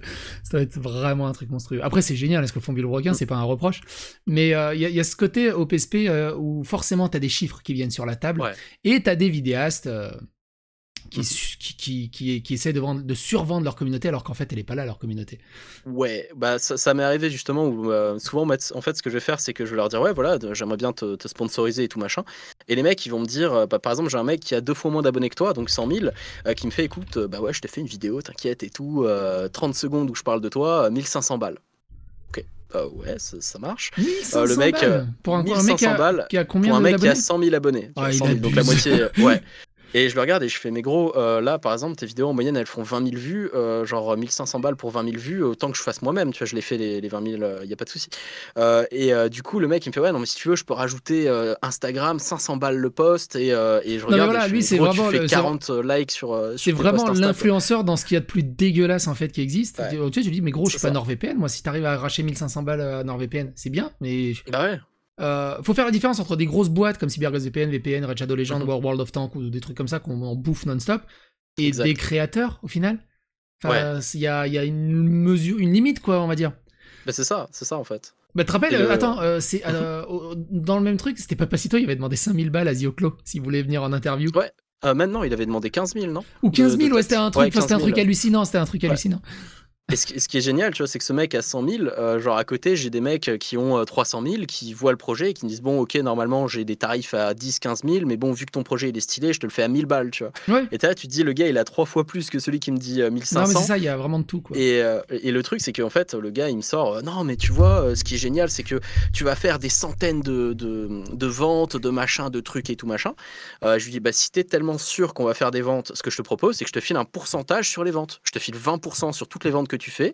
Et bizarrement, le gars, il me fait, non, mais tu vois, c'est compliqué. Je suis, comment ça, c'est compliqué de recevoir de l'argent? C'est moi qui te fais le virement, hein, tac. Oui, mais tu comprends, machin, je préférerais avoir l'argent directement, tu vois, les 1500 balles. Et t'es là, et tu sais qu'en fait, le mec, il va te faire strictement aucune vente, tu vois, clairement. Ouais. Non, mais ouais, non, mais clairement. Après, Ouais. ouais, non, mais de toute façon, il y a de tout. Alors, moi, de mon côté à moi, tu sais, par rapport à ceux qui répondent pas, moi, je sais que je réponds extrêmement lentement ou pas du tout aux mails. C'est toujours un peu un petit coup de chance qu'on arrive à m'accrocher en mail ou en Discord. Parce que Ouais. toi, t'avais commencé à me parler, puis après, j'avais disparu pendant 1 mois et demi. Puis je reviens, En fait, je suis désolé, en fait, limite, je te parlais plus comme à un confident si tu répondais pas, tu vois. Donc j'étais là, genre, voilà, il s'est passé ça. Tu vois, t'étais un peu le carnet de bord parce qu'il y avait pas de réponse, tu vois. Donc j'étais là, Ouais, genre, c'est ça. voilà, jour 400 000, le vaisseau interstellaire se trouve à tel moment. Et, tout. Et c'est ça, C'est et trop c'est drôle, quoi. ce qu'il faut, c'est ce que je tiens à dire au chat aussi, c'est que des fois, bah, les gens vous répondent pas, c'est juste, bah, ils sont juste saoulés ou Ouais. débordés, et c'est pas forcément malveillant ou de la méprisance, tu vois, c'est juste C'est que, ça. voilà. Et ouais, Ouais. après je suis revenu, je suis désolé, ça fait 1 mois et demi que je t'ai pas répondu, je suis désolé. Ou alors tu sais, je me dis, ce soir, je réponds à ta client, je réponds au mec là qui attend depuis 1 mois, puis en fait le soir, ma femme m'appelle, je suis sur un Ouais. jeu, j'oublie totalement, oh merde. Et ça m'est Ah, arrivé c'est clair. récemment. On devait avoir un live avec une personne, je vais pas dire son nom, mais on devait avoir un live avec une personne. Mhm. Et tout était bien. Tu sais, genre, on discutait presque tous les soirs. Ouais, bon, bah, vendredi, le live et tout, ça peut être cool. On se retient au jus et tout le bazar. C'est genre, il y a 3 jours, c'est à peine. Ouais. Et genre, 2 jours après, il m'envoie une question. Mhm. Moi, je l'ai pas vu, j'étais en live. Je l'ai pas vu, j'étais en live. Et je finis le live. Et je vais sur le Discord et ah bon, bah j'imagine que c'est annulé le projet. Du jour au lendemain, tu sais, sans aucun contexte, je sais pourquoi c'est annulé. Je fais mais pourquoi Bah ouais. c'est annulé, c'est toujours prévu. Et quand j'envoie mon message, je fais on peut il pas t'a envoyer le bloqué. message, il m'a bloqué. Pourquoi il m'a bloqué? Enfin, c'est juste En parce fait, que je lui ai ça, pas répondu c'est- pendant 2 jours. J'ai au bout d'un moment, ouh. Ça, c'est un gros problème que les créateurs ont entre eux, c'est que en fait, moi je pars toujours du principe que le non il est acquis. C'est-à-dire que bah, si je te dis ouais vas-y j'ai un super projet et que tu me dis écoute va crever, bah ok c'est la vie, tu vois. Je pars Oui, du voilà, au moins principe c'est que tu vas me dire va crever. Donc si tu me dis ah c'est cool, bah c'est bon. Et en fait la plupart des créateurs ils sont dans l'inverse, en mode mais attends pourquoi il m'a pas répondu, il aurait dû me répondre. Et eux ils s'attendent à un oui. Mais dans la vraie vie du monde, en fait les gens vont dans 90% des cas te ghoster complètement. Et même, ils vont parfois ne pas répondre et faire des trucs. Moi, ça m'est arrivé avec bah, justement Arnaud, Astronogeek, que je salue. Il Ouais. avait oublié de me répondre, Non, mais mais il a c'est fait ça. la vidéo où il parlait de moi, tu vois. Et donc, du coup, je tombe sur la vidéo où il parle de moi et il m'avait pas prévenu, tu vois. Donc, je suis Mais genre, oh, gros. bah, c'est cool, tu vois. C'est trop bien, tu vois. Non, mais tu sais, ça nous arrête. Des fois, on est tellement la tête dans le guidon. C'est Putain, ça. mais pourquoi je l'ai vu? Oh, et puis merde. Ah, vraiment, c'est ça, tu vois. Donc, non, faut pas mal le prendre En fait, parce qu'un créateur répond pas, quoi. C'est ça, faut pas généraliser à tout le monde. Après, il y a de tout, hein, il y C'est a ça. vraiment de tout. Hein, il y a vraiment des gens très très cons, il y a des gens. Voilà. Mais faut pas Ouais. généraliser à tout le monde, c'est clair. Oui, parce que moi, si t'avais généralisé, tu m'aurais envoyé chier depuis tellement longtemps. Bah ouais, après moi j'ai vraiment ce côté, la plupart des gens ils ont peur d'emmerder en envoyant plein de Non, messages. mais c'est Donc ça, moi en je plus, te dis écoute je te spam, tu vois, je te spam t'étais et je t'envoie super les correct messages. tout le temps. C'est ça qui est fou, c'est Ouais. que t'étais super correct tout le temps. Parce qu'il y en a C'est plein ça. qui me disent ouais, t'as pris la grosse tête, t'es bien enculé, tu fais semblant devant la caméra, mais t'es bien enculé. J'ai dit, je suis occupé. Je suis désolé ça, de t'oublier. c'est Ouais. Ah putain. Mais bon voilà, bon, bref. Ouais, t'as pas eu que des bons contacts avec des youtubeurs. Bah, on va dire que j'ai eu des contacts excellents, bah, par exemple avec toi, par exemple avec Arnaud, par exemple avec Zioclo, etc., qui sont voilà. Mais j'ai aussi effectivement eu des trucs. Par exemple, j'ai bossé pour Delavier, je lui ai fait un montage sur sa chaîne. D'accord. Et quand j'ai fait ça, bah en fait, là, c'est à ce moment-là que j'ai vu que bah, YouTube, c'est un petit peu des castes, tu vois, genre t'as des clans, des machins et tout. Totalement. Et j'ai des gens qui m'ont envoyé des messages en mode. T'as travaillé pour Delavier, c'est un masculiniste blanc, cisgenre, hétéro, Ah, je non, sais pas quoi. Donc tu es un odieux personnage, je te bloque, vas-y, tu n'existes plus. Mais les casts sur YouTube, c'est un enfer. Là, Ouais. j'ai fait une vidéo avec le zététicien Monsieur Sam. Oui, Le ouais, j'ai live vu, était même pas terminé, il y avait déjà des threads de l'autre sphère, de l'autre bord de la zététique, Ouais. la ZEM, qui était en Ouais. train de bitcher dessus et de se branlouter dessus. Là, d'ailleurs, pour ceux qui suivent sur le chat, hein, je vais uploader la vidéo très prochainement de l'entretien. Ça va être un bazar sur Twitter. Mais enfin bon, bref, c'est un truc c'est complètement débile ces histoires de cast. Moi, je suis un peu comme, tout simplement comme Zioclo et comme tant d'autres, on va dire, au niveau du dialogue. C'est-à-dire qu'on est ouvert et on s'en fout royal du nombre d'abonnés ou de l'influence de la personne. Et Bien tu sûr. regardes, c'est comme ça, quelque part, moi, ça me sert de thermomètre. Tu regardes, pour moi, Astronogeek, qui a 600 000 ou 800 000 abonnés, je sais plus à combien il est. Enfin, Il a plus de 800 000, ouais. Mais voilà, c'est un 810 000, truc, truc pour comme moi, ça. c'est un truc inatteignable, tu vois, c'est vraiment un pilier des vidéastes. Greg Tabibian, pareil, pour moi, c'est un mec imperturbable, enfin voilà. Et un inatteignable, on va dire, ou même qui est tellement occupé que voilà, je n'ai même pas cherché. Et ils sont venus en live chez Yoclo, qui à l'époque avait 3000 abonnés. Enfin voilà, tu vois, il ne regarde pas, il voit juste que la personne a l'air sympa. Bah ouais. Et ça leur suffit. Et là, tu dis, ok, le mec a l'air quand même cool. Tu vois, le mec, il est bien dans ses bottes, il est bienveillant, il ne te méprise pas en fonction, il ne te regarde pas en fonction des chiffres. Moi, j'ai fait... Gaïs, il a fait un live chez un mec qui a 300 abonnés. Bah Ils ouais. étaient Mais 3, je crois, Gaze, en live. justement, Gaze, quand on a fait justement l'animation, le premier, il était là, moi genre ouais, c'est bon et tout, il y a pas de souci. Et pareil, moi je me suis dit merde, je suis en galère parce qu'en fait là, les castes, tu vois, là je suis en train de travailler sur 2 clans, tu vois, il y a le clan de la vie, il y a le clan Geek and Fit. En fait, finalement, ça s'est comme dit très très bien passé. Les deux étaient en mode genre ouais, c'est bon. Bon, Gaze, beaucoup plus facile, hein, effectivement, lui il est Ouais, en de mode la vieille posé. est un peu plus compliqué. De la vieille a un côté plus bourru, effectivement, tu vois, mais même lui était en mode genre bon, oui, il y a pas de souci, tu vois, genre Mais, donc ouais, c'est mais cool, tu clairement, vois. voilà, Mais ils sont prêts à discuter. ouais, Voilà. c'est Mais ça. moi, c'est ça que j'aime bien, c'est généralement quand j'ai un premier contact avec les gens, je vois qu'ils parlent bien, il y a un bon échange. C'est ça. Généralement, ça fluidifie. Après, il y a des gens un peu bizarres, tu dis, ouais, je peux pas faire un live avec toi, c'est trop bizarre. Ouais, c'est ça. Il y a des créateurs de contenu qui sont vraiment chelous, effectivement, qui sont très particuliers. Ça, c'est vrai. Ça, c'est vrai. Moi, par exemple, ne serait-ce qu'en termes de tarifs, puisque nous, vu qu'on fait du montage, des trucs et tout, j'ai des Ouais. mecs qui sont arrivés et qui m'ont dit, ouais, voilà, alors moi, j'aimerais bien que tu viennes. C'est sur Paris. Je te paye pas le train et tout machin, mais ce que je te propose, c'est tu fais une journée de tournage plus le montage, je te paye 150 balles. Ok. Et je regarde et il me fait le montage, tu vois, je veux un truc de fou, ça pète de partout. 150 balles, t'imagines? Voilà. Et je lui dis, bah, tu sais que rien qu'en montage, il y a 60 heures de travail. Non, mais rien Et qu'en train, voilà. rien que le train est plus cher. Rien qu'en train. Voilà. C'est Non, mais faut arrêter de déconner au bout d'un moment. Là, c'est pour le chelou. coup, tu payes 1000 balles, 2000 balles, 3000 balles, j'en sais rien, mais pas Ouais. ça. Enfin, en fait, moi, ça me reviendrait, je me sentirais même mal à l'aise de juste proposer 150 balles, en fait. C'est à la Ouais. limite, on s'arrange et je propose rien, mais je préfère ne C'est ça. proposer rien que 150 balles, en fait. C'est ridicule. C'est un peu comme le gouvernement. On vous a compris, on va augmenter les infirmières de 30 €. Oh, merci! Au bout d'un moment, juste augmentez pas. Enfin, c'est ridicule. C'est ça, clairement. Clairement. Et puis tu sais, on te sort, ouais, mais tu vois, l'autre, il m'a proposé 140 €, tu vois. Je fais, ouais, mais l'autre, c'est quoi? Tu l'as cherché sur Wish, tu vois. Au bout d'un moment, le mec, il va se pointer avec un téléphone Lidl, enfin, genre, il va te faire le truc à l'arrache, tu vois. Il n'y a aucun professionnel qui va te dire, oui, j'arrive avec ma caméra, mon truc et tout pour 150 balles.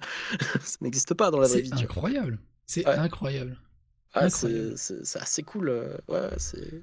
Après, j'ai eu plein d'histoires assez drôles aussi. Par exemple, bah, justement, vu qu'on fait de la vente en équipement tactique outdoor et tout, bah, il y a les joyeux concurrents, tu vois. Les joyeux concurrents qui étaient là dès le début. Et moi, par exemple, à un moment, puisque moi, j'essaye justement d'être très transparent, donc je suis totalement anti-dropshipping ou autre, j'achète des trucs en Chine, mais sur le site, c'est écrit attention, produits de Chine, machin et tout. D'accord. En fait, j'ai eu des appels de commerciaux de boîtes concurrence qui m'ont dit écoute, t'es mignon, mais maintenant tu vas arrêter ce que tu fais, t'es un connard, on va te couler, voilà. Et on a pris des attaques sur le site et tout, donc ouais, c'était assez drôle aussi, parce qu'on a effectivement les concurrents qui attaquent, on a les créateurs de contenu qui sont parfois assez chelous, et on a les woke aussi, parce que du coup, forcément, vu que je suis blanc, que je suis un homme et que je suis hétéro et qu'en plus je suis pro-arme. Ah oui, bah alors là, Forcément, tu je suis d'extrême cumules, droite, t'as le bingo voilà, dans l'ordre, t'as le quintet dans l'ordre. là, c'est vraiment le bingo. D'ailleurs, ce qui est très drôle, c'est que en gros, je fais des vidéos de self-défense où j'explique par exemple aux gens comment s'en sortir lors d'une agression. Et du coup, bah, je suis pro-agresseur. Tu vois, pour Bah les oui. woke, je suis donc en train de donner des conseils à des victimes. Donc, je victimise les victimes et j'encense les agresseurs. Donc, je suis vilain et il faut m'attaquer, tu vois, parce que c'est pas bien. Au Et lieu qu'en de te fait, je remercier devrais. aussi de donner des C'est ça. conseils, pour au bout C'est d'un ça. moment. Et on me sort, non, mais en fait, tu vois, il faudrait que tu attaques les agresseurs. Je fais, non, mais à quel moment tu veux que je fasse des vidéos en disant aux agresseurs, arrêtez d'agresser? Tu crois qu'ils vont m'écouter? À aucun moment, tu vois, et je vais pas leur donner des conseils. Alors, tu veux agresser, donc tu chopes la nana comme ça, tu fais une clé de bras. Non, mais gros. C'est un truc Et de ouais, fou. du coup, c'est même aller très loin avec les woke, parce que bah, tu sais que j'ai une plainte à l'ARPP. C'est quoi la RPP? L'ARPP, attends, je regarde, parce que je me rappelle pas et je m'en bats un peu les couilles de ces mecs-là. C'est le jury de déontologie publicitaire. Et ouais. Ah, ah oui, autorité de régulation professionnelle de la C'est ça. publicité. C'est ça. Mais par rapport à quoi? Alors, par rapport à quoi? En fait, la particularité sur Under Survival, c'est que donc on a effectivement ce côté sulfureux des armes, et on a un autre côté encore plus sulfureux, c'est qu'en fait, on travaille avec des nanas et des mecs qui sont sur Mime ou OnlyFans, Donc en fait, on fait des photos shooting un peu sexy avec des nanas et avec des mecs. Et D'accord. donc ça n'a pas plu au woke, hein, parce que mettre un flingue entre les seins d'une nana, bah ça passe pas du tout, tu vois. Et donc effectivement, en fait, on nous a Mais, menacés. mais je Ouais, dis-moi. croyais qu'il fallait que la femme était libre de son corps et c'est son choix et fait ce qu'elle veut avec au bout d'un moment. Enfin, je veux dire, Oui, si la et personne elle est d'accord, il est où le problème? bah, en fait, c'est ça. C'est du coup effectivement les nanas sont tout à fait d'accord parce que bah du coup moi qui suis photographe aussi, bah je leur crée du contenu pour leur Oui, OnlyFans, leur mime et tout. Donc d'accord. voilà. Et en fait, donc pour elles, c'est tout bénef parce qu'elles ont l'avantage de pouvoir avoir des photos pour elles, des vidéos pour elles, accéder à de l'armement pour faire des photos sympas et tout. Et donc Mhm. nous, on peut bah, faire des ventes parce que faut pas se leurrer, hein, la plupart de nos acheteurs sont des mecs et quand tu mets une nana un peu mignonne et tout avec le flingue, bizarrement, le flingue se vend plus facilement, tu vois.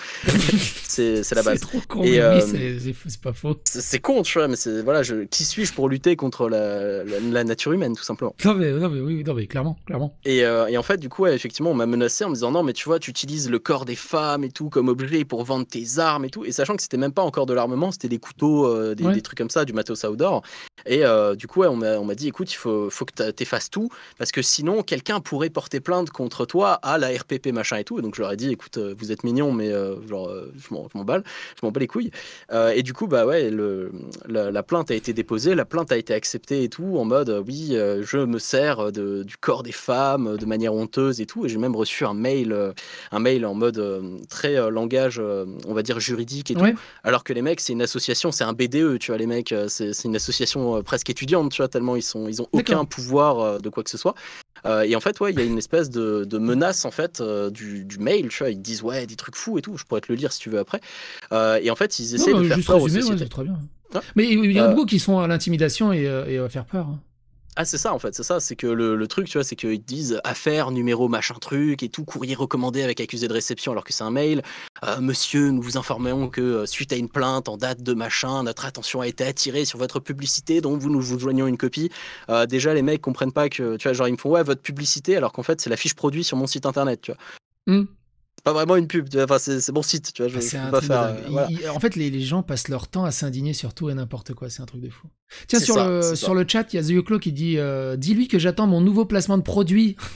Ah, bah ouais, on va négocier ça, on va négocier ça. C'est vrai que je viens de voir, effectivement, effectivement. Mais ouais, du coup, moi, ce qui était très drôle, c'est qu'en fait, je les ai attaqués d'une façon un peu différente. C'est que eux ont essayé de me dire, en gros, ne travaillez pas avec des créatrices mime OnlyFans. Et en Mhm. fait, moi, je les ai attaqués en disant, mais en gros, du coup, bah, déjà, dans leur texte, c'est écrit, il ne faut pas utiliser le corps des gens et en particulier des femmes pour vendre. Donc, je leur dis, mais dans ce cas-là, ça veut dire qu'être une femme, c'est plus important qu'être un trans, qu'être un homme, etc. Donc là, vous n'êtes pas forcément très égalitaire. Et ensuite, ce que j'ai fait aussi, c'est que je leur ai dit, donc en gros, là, vous essayez de faire en sorte que des sociétés ne travaillent pas avec des nanas qui sont sur Mime ou OnlyFans, donc vous êtes pro-prostitution. Mhm. Tout simple. Parce qu'en fait, les nanas qui sont sur Mime ou OnlyFans, elles font du contenu virtuel depuis chez elles. Oui. Et pourquoi elles font ça? Parce qu'elles ont besoin d'argent. Et si elles ont besoin d'argent et que du coup elles peuvent travailler avec des marques en créant leur contenu, bah, elles ont un cadre de vie et une qualité de vie qui est supérieure. Mais si les marques n'ont pas envie de bosser avec elles parce qu'elles ont peur de prendre une affaire comme j'ai reçu, bah, en fait, elles vont plus travailler avec les créatrices Mime et OnlyFans. Et qu'est-ce qui va se passer? Bah, les créatrices Mime et OnlyFans, elles vont aller sur les départementales D420 et se faire voilà, par Momo le camionneur. Tu vois. Et donc, la qualité de vie, elle est quand même assez différente entre quelqu'un qui crée du contenu depuis chez lui et quelqu'un qui est sur une départementale à faire une passe à 20 balles. Quoi, tu vois. Ok. Et donc, c'est comme ça qu'on a essayé de régler le truc. Mais ouais, du coup, c'est très drôle quand tu tapes Undersurvival, tu peux tomber sur cette plainte. Voilà. Ok, ok, ok, ok. Eh bah dis donc. Et Je ouais, pense que ça, je ça pense en qu'on fait a des fait tout le trucs. tour. Si t'as quelque chose à Mm. rajouter, ouais, ça fait 1 heure qu'on discute. On a fait pas mal le tour, mine de rien. Ouais, c'est plutôt pas mal, effectivement. On a fait le tour. Après, ouais, si tu veux travailler sur le survivalisme, si tu voudrais travailler sur d'autres choses, tu me dis Bah comme tu oui, veux. ah, tiens, on peut finir autour du survivalisme. C'est vrai qu'on en a absolument pas parlé, C'est mais vrai, du c'est coup, vrai. on va faire un point là-dessus Mhm. pendant 10 minutes, un quart d'heure, ou enfin on verra où nous Ça viendra la marche. discussion. Mais euh, moi c'est pareil, hein, je dis survivalisme, ma femme il va dire mais c'est quoi? C'est C'est quoi? ça. C'est savoir faire du feu dans la forêt avec 3 bouts de bois. Enfin c'est quoi la base même du survivalisme? Et pour avoir discuté un tout petit peu avec toi, il y a plusieurs branches au final de survivalisme. C'est ça. En fait, on va surtout imaginer le survivaliste dans son bunker avec un masque à gaz, de la bouffe et un AK-47 en disant je vous avais prévenu bande d'enfoirés, le monde va péter. se sont fait péter Ouais, les en coups. mode, c'est quoi, Voilà. c'est Tarkov? C'est quoi le jeu? Putain, c'est quoi le Ouais, jeu? c'est ça, Escape from Escape from Tarkov, ce ouais. genre de truc, ouais, ce genre de truc. En fait, en France, on a la capacité de ne pas parler anglais. En fait, on est très nul en anglais. Et donc, en fait, aux États-Unis, tu as les survivalistes, sans eux, et les preppers. Donc, c'est deux mouvances différents. Et en fait, ce qu'on D'accord. a fait, c'est que les preppers, on les a traduits par survivalistes en français. Et c'est En quoi fait, les c'est comme preppers? si. Alors, les preppers, en fait, la différence entre un survivaliste et un prepper, c'est que le prepper se prépare à la fin du monde, donc une météorite, des aliens, la guerre froide, tout ça, D'accord. alors que le survivaliste se prépare à la fin de son monde, donc se prendre une voiture, perdre son emploi, avoir une maladie grave, des trucs D'accord. finalement qui arrivent au quotidien. Et donc c'est vraiment ça la grosse différence entre les deux. Et en fait, au lieu de traduire survivaliste par survivaliste, on a traduit preppers par survivaliste. Donc en fait, c'est comme si gauche et droite, on avait inversé, tu vois, et qu'on disait que par exemple Papa Solo, c'était un extrême gauche. D'accord. Papa Solo, ouais. Papa, ouais, voilà. Voilà, donc en fait, c'est pour ça qu'on va avoir cette vision du survivaliste qui est vraiment ce côté Alors, du coup, genre préparer à la fin du monde. Il Ouais. y a pas de terme? Comment on pourrait traduire prepper, du coup, il y a... Alors, preppers, ça se dit preppers en français, donc D'accord. c'est preppers, tu vois. Et c'est vraiment ce côté, je me prépare à un événement spécifique, et en fait, c'est vraiment ce côté macro, c'est-à-dire une météorite, une troisième guerre mondiale, une invasion extraterrestre, des trucs très graves qui font en fait une rupture de la normalité globale du monde. Mais Alors que le survivaliste, il est plus sur une rupture de son propre univers, c'est-à-dire, ah tiens, si je me prends une voiture, si je me fais agresser, si je perds mon emploi, si j'ai une maladie, voilà. Et en fait, du coup, le survivaliste agit plutôt à une échelle micro, donc sa vie à lui-même, alors que le prepper, s'il se prépare à quelque chose de plus grave. Au niveau survivaliste, juste pour l'anecdote, j'ai passé un week-end chez Code Reno, et il m'avait raconté, alors Code Reno, je crois qu'il avait vendu des rations de l'armée à un gars. Ok. Et il m'a dit, ce mec, il sort plus de chez lui, il bouffe que des rations de l'armée, il se prépare à la fin du monde, il a acheté une espèce de petit château, tu sais, qu'il va barricader, tu sais, vraiment en mode arrivée zombie, tu vois. Ouais. Je dis, mais pourquoi? Enfin, je veux dire, s'il était au fin fond de la Sibérie ou du Tadjikistan, j'en sais rien, mais en France, au bout d'un moment, à la campagne. En fait, ouais.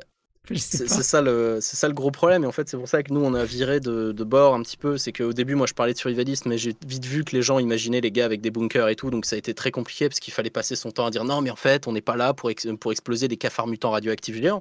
Nous on est vraiment là pour la vulgarisation en gestion de risque, et c'est pour ça qu'on est passé sur ce côté vulgarisation en gestion de risque du quotidien, et on a effectivement un côté où on joue sur le côté un petit peu jeu vidéo, avec ce côté ouais c'est la fin du monde, achète vite chez nous parce qu'on va tous crever et tout machin, mais on surjoue parce qu'en fait on essaye de lutter justement contre ce phénomène de peur, c'est-à-dire que beaucoup de mes confrères survivalistes vendent en fait de la peur, ils disent oh mon dieu on va mourir dans 7 jours donc achète vite mon dernier truc, et du coup nous en fait on est en genre on surjoue le truc pour justement être sur un côté plus bienveillant et plus drôle, plus déconne et tout, parce que voilà la fin du monde c'est en fait il faut vraiment se dire qu'on a une probabilité d'avoir des trucs dans la vie, c'est-à-dire qu'il y a plus de probabilité de se prendre une voiture en sortant de chez soi que de devoir lutter contre des aliens, tu vois. C'est en fait, et du coup nous on est assez logique, on a un côté un petit peu zététicien par rapport à ça, c'est-à-dire qu'on est vraiment en mode qu'est-ce qui peut nous arriver le plus? Ok, on va traiter ça en premier. Et en fait, finalement, une troisième guerre mondiale, c'est un truc qui a moins de probabilité d'arriver qu'un incendie au domicile. Donc, on va traiter par étapes. Et en fait, en traitant par étapes, on se retrouve finalement à pouvoir gérer une guerre parce que, tiens, un accident de la route, ça veut dire des techniques de secourisme et tout. Et ces techniques-là, on peut les utiliser s'il y a une guerre. En fait, on travaille principalement sur la résilience mentale, donc la volonté de survivre, l'état d'esprit, etc. Parce qu'en fait, finalement, pour survivre dans une situation, il faut que tu en aies envie. Si tu n'en as pas envie, tu vas t'asseoir par terre et mourir. Ensuite, la condition physique opérationnelle, ça on le retrouve dans Harvest Rock, c'est-à-dire que si tu as envie de survivre mais que tu fais 600 kilos et que tu n'arrives pas à te soulever, tu meurs dans le trou, dommage, mais voilà, c'est la vie. Ensuite, on a le secourisme, parce que si tu es un bodybuilder et que tu as la volonté de survivre mais que tu t'es pris une balle et que tu sais pas comment gérer, tu meurs. Tu vois, et en fait c'est des étapes comme ça. Après on a la sécurité personnelle aussi, effectivement si t'es un bodybuilder, que t'as l'état d'esprit, que tout va bien et tout machin, que tu sais te soigner mais qu'en fait tu sais pas te défendre, tu meurs, et ainsi de suite. Et en fait on prend chaque étape comme ça pour faire en sorte que les gens puissent vraiment s'en sortir au maximum. On va travailler aussi sur la résilience résilience économique, qu'est-ce que c'est que de la crypto-monnaie, comment ça fonctionne, comment éviter de se faire scam, de se faire avoir par les systèmes et tout. Comment est-ce qu'on s'organise, justement, les IA, comment ça s'utilise et tout. En fait, le but, c'est vraiment de faire en sorte de protéger la vie et de maximiser les chances de survie des gens qui nous regardent. Et du coup, entre la bulle survivaliste et la bulle preppers, vous vous affrontez, vous coopérez, vous vous détestez, vous combattez? Alors, en fait, moi, je suis, on va dire, plutôt exclu de l'univers survivaliste parce qu'en fait, il y a un côté très complotiste chez les survivalistes. C'est-à-dire que quand moi, je suis arrivé avec mes caméras, mes micros et tout machin, ils étaient en mode genre, c'est trop propre, ça cache quelque chose. C'est sûrement les Illuminati, tu vois. Et donc en fait, moi, on me reproche que c'est trop professionnel, donc forcément, je dois être, Ah oui, t'es un faux. à la solde ouais, voilà, à la solde du gouvernement. Il a une barbe trop bien taillée. Non, voilà. Non, c'est pas bien. C'est pas bien. Et ouais, du coup, en fait, on me dit non, mais t'es pas assez old school, on voit ton visage. Tu vois, déjà, par exemple, la plupart des survivalistes se filment, mais ils font un plan téton, tu vois. Genre, ils filment vraiment juste un cadre. Ouais, ils sont dans un délire total, quoi. C'est particulier, ouais. Et du coup, en fait, les survivalistes, eux, sont en mode genre, c'est trop propre, donc j'y vais pas. Les preppers, eux, ils sont dans leur trip aussi, donc c'est compliqué. Mais ouais, c'est un monde que j'ai plutôt quitté parce que c'est particulier, quoi. C'est vraiment spécial, quoi. Ah oui, c'est vrai, tiens. Oui, vas-y, dis-moi, pour les preppers, du coup. Et en fait, le problème aussi, c'est que les preppers sont pas forcément conscients d'être des preppers, tu vois. C'est-à-dire qu'en fait, ils vont dire non, mais moi, je suis un survivaliste. Alors qu'en fait, pas du tout, tu vois. Donc oui, par abus de langage, du coup, par rapport à la production. Par abus de langage, et donc c'est très compliqué parce qu'en fait, tu vas dire non, mais moi, je suis un survivaliste comme ça, mais regarde, ce survivaliste, il a dit qu'il l'était, et en fait, il dit ça. Ouais, mais tu vois, c'est vraiment donc comme si la gauche et la droite. Ouais, donc on peut résumer par il y a le bon survivaliste et le mauvais survivaliste. C'est ça. En fait, vraiment, c'est comme si, d'un point de vue politique, en fait, les gens ne savaient pas de quel bord ils étaient, tu vois, et que vraiment, t'avais un Julien Rochdy qui dit non, mais je suis d'extrême gauche, qu'est-ce que tu comprends pas, tu vois. Et donc, finalement, t'es en galère, tu vois, parce que ils sont. Enfin, voilà, c'est un joyeux bordel, quoi. Et donc, c'est pour ça que moi, j'essaie de m'éloigner de ça. Et puis, le côté créatif aussi n'existe pas dans le survivalisme, tu vois. Le fait de faire du cinéma d'animation, des trucs comme ça, les gars, ils te regardent en mode non, mais attends, moi, je veux acheter des rations, qu'est-ce que tu me racontes là avec tes petites figurines, moi, je veux me préparer, quoi. Et du coup, dans le chat, il y en a un, il dit moi je suis autonomiste. C'est vrai qu'il y a cette branche, on y pense rarement, mais on la confond aussi assez souvent avec le survivalisme, les autonomistes. Ouais, en fait, c'est vraiment des espèces de nuances, tu vois. J'ai envie d'aller dire hipster. Ouais, alors les autonomistes, en fait, tu vas avoir les low-tech, tu vas avoir les autonomistes, tu vas avoir pas mal de choses. En fait, c'est des branches qui sont plus ou moins armées. C'est-à-dire, par exemple, le prepper, il va être full armé en mode ok, ça va être violent, ça va être agressif. T'as carrément même une catégorie en mode comme dans un jeu vidéo qui s'appelle les Dark Preppers, qui sont encore pires, tu vois. Eux, ils se préparent à prendre des flingues pour aller chez les survivalistes, essayer de voler leur bouffe et tout machin. Enfin, c'est vraiment un délire. Et du coup, les autonomistes, ils sont plutôt en mode ouais, non, mais moi, je veux me gérer moi-même et tout. Il y a moins ce côté arme à feu et tout. Et les low-tech, c'est encore pire, tu vois. C'est que les mecs, ils sont là, moi, genre, non, mais tu vois, les gars en face avec des AK, moi, je les attaque avec un arc. Qu'est-ce qu'il y a, tu vois. Qu'est-ce qu'il y a, Ils ont trop joué à Fallout. Ils ont trop joué à Fallout. C'est un truc de ouf. En fait, ils sont vraiment dedans. En fait, ils pensent vraiment que le monde va devenir un Fallout dans 2 semaines. Là, ça va être Fallout. Ouais, c'est ça. Et en fait, ça vient, je pense, surtout d'un mal-être. C'est-à-dire qu'en fait, c'est des gens qui, dans la société actuelle, n'arrivent pas à être la personne qu'ils veulent être, en fait. Et du coup, ils fantasment un espèce de Mad Max, un monde futuriste où ils seraient genre un héros comme ça qui se balade et qui fait des trucs incroyables. Alors qu'en réalité, tu vois, genre, en se préparant finalement à cette fin du monde, en fait, tu ne vis pas dans le présent, tu vis pas dans ton monde actuel. Au-delà de ça, oui, effectivement, ils se préparent en pleine société à ça, au cas où ça explose et tout. Mais moi, je dis, pourquoi il perd son temps? Il va en Mongolie, il s'achète une yourte, il y a personne à 4000 km à la ronde, il sera en mode survivaliste pépère comme il a toujours aimé, et c'est tout en fait. Il y a de la place, il y a tellement de place partout. Pourquoi il reste en ville? Pourquoi il reste en société? Parce qu'il y a justement, il y a toujours ce confort. Donc les mecs, ils vont pas jusqu'au bout de leur démarche. Tu vois, ils sont en mode genre ouais, la fin du monde et tout, mais le McDo c'est quand même stylé, tu vois. Donc forcément, tu vois, ouais. Mais ouais, c'est pour ça que moi, le but, c'est vraiment de faire en sorte que les gens, dans la société actuelle, ils arrivent à s'en sortir, ils arrivent à faire des trucs. Et c'est pour ça, justement, que nous, on fait tout ce qu'on fait avec, par exemple, la SAS, la société, monter les trucs. Tout ça, c'est justement apprendre à se démerder. C'est cette résilience aussi, cette capacité d'encaisser des tartes dans la gueule et d'aller plus loin et finalement, de pas passer dans un état de victime. Ouais. Ça, c'est le gros problème. C'est que beaucoup de gens sont vraiment dans ce côté victime. Et quand nous, par exemple, on fait de la stop motion, en fait, on est là en mode genre, ouais, on peut pas faire ça, comment est-ce qu'on fait? Et du coup, il faut qu'on se débrouille, qu'on tente des techniques, qu'on essaye des choses. Et ça, en fait, on est dans une société où les gens, ils ont de moins en moins cette notion d'essayer de trouver. Moi, le nombre de gens qui me posent des questions, alors que si tu vas sur Google, tu tapes la même chose, tu trouves ta réponse, tu vois. Oui. C'est assez fou, tu vois.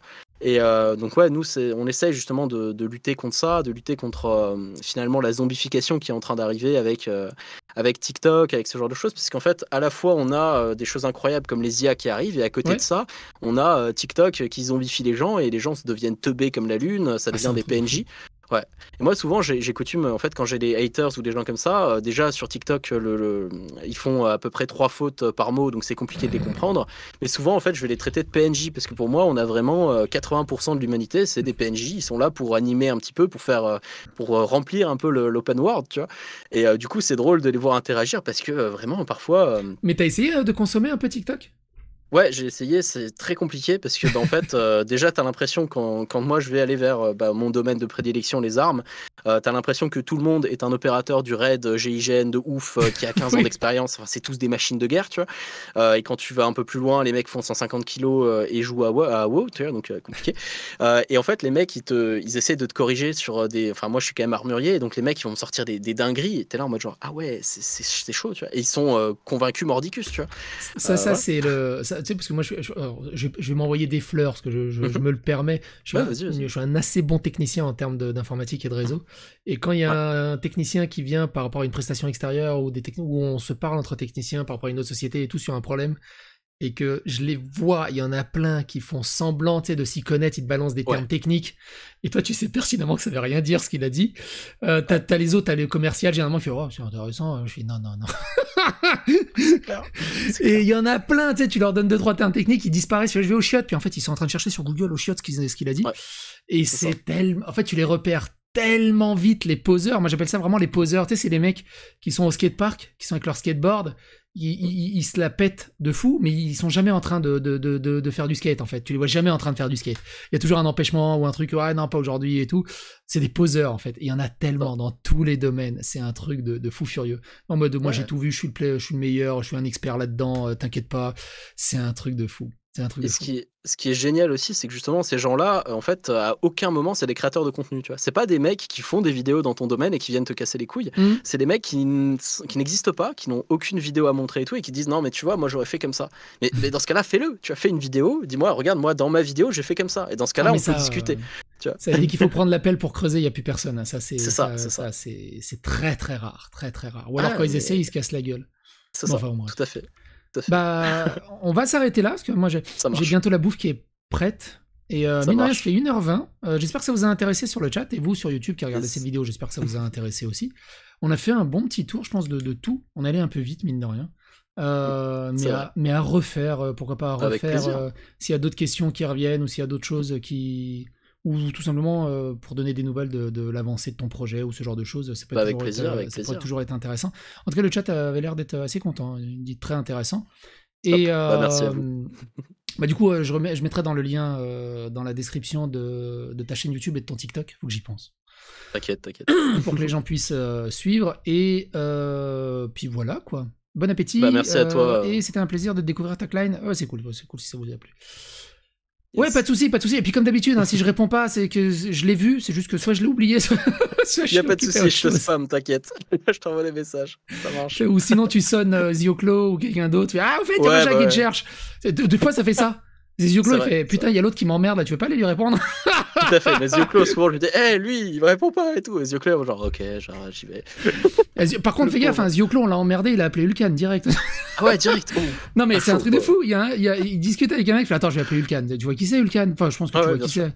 Ouais. Il l'appelle, il répond. Et il l'a appelé en live. En live, il répond au téléphone. Zioclo, c'est le parrain, c'est l'œil de Sauron, c'est le. C'est ça. Il a toutes les connexions et tout. Toutes les connexions. Bref, je vais couper le live à cet endroit-là, vous qui êtes sur le chat et vous qui êtes sur la vidéo en YouTube. Grand merci à vous. Cette vidéo vous a plu, n'hésitez pas à la liker, à la partager autour de vous. Et puis on en fera d'autres de discussions avec d'autres personnes. Un grand merci à vous. Si vous avez des questions, vous savez où trouver Tacline. Les liens sont dans la description. Bye bye. Ciao. Et c'était bien cool. C'était bien cool. Franchement, c'était agréable de ouf. Ouais, c'était vrai. On a bien discuté.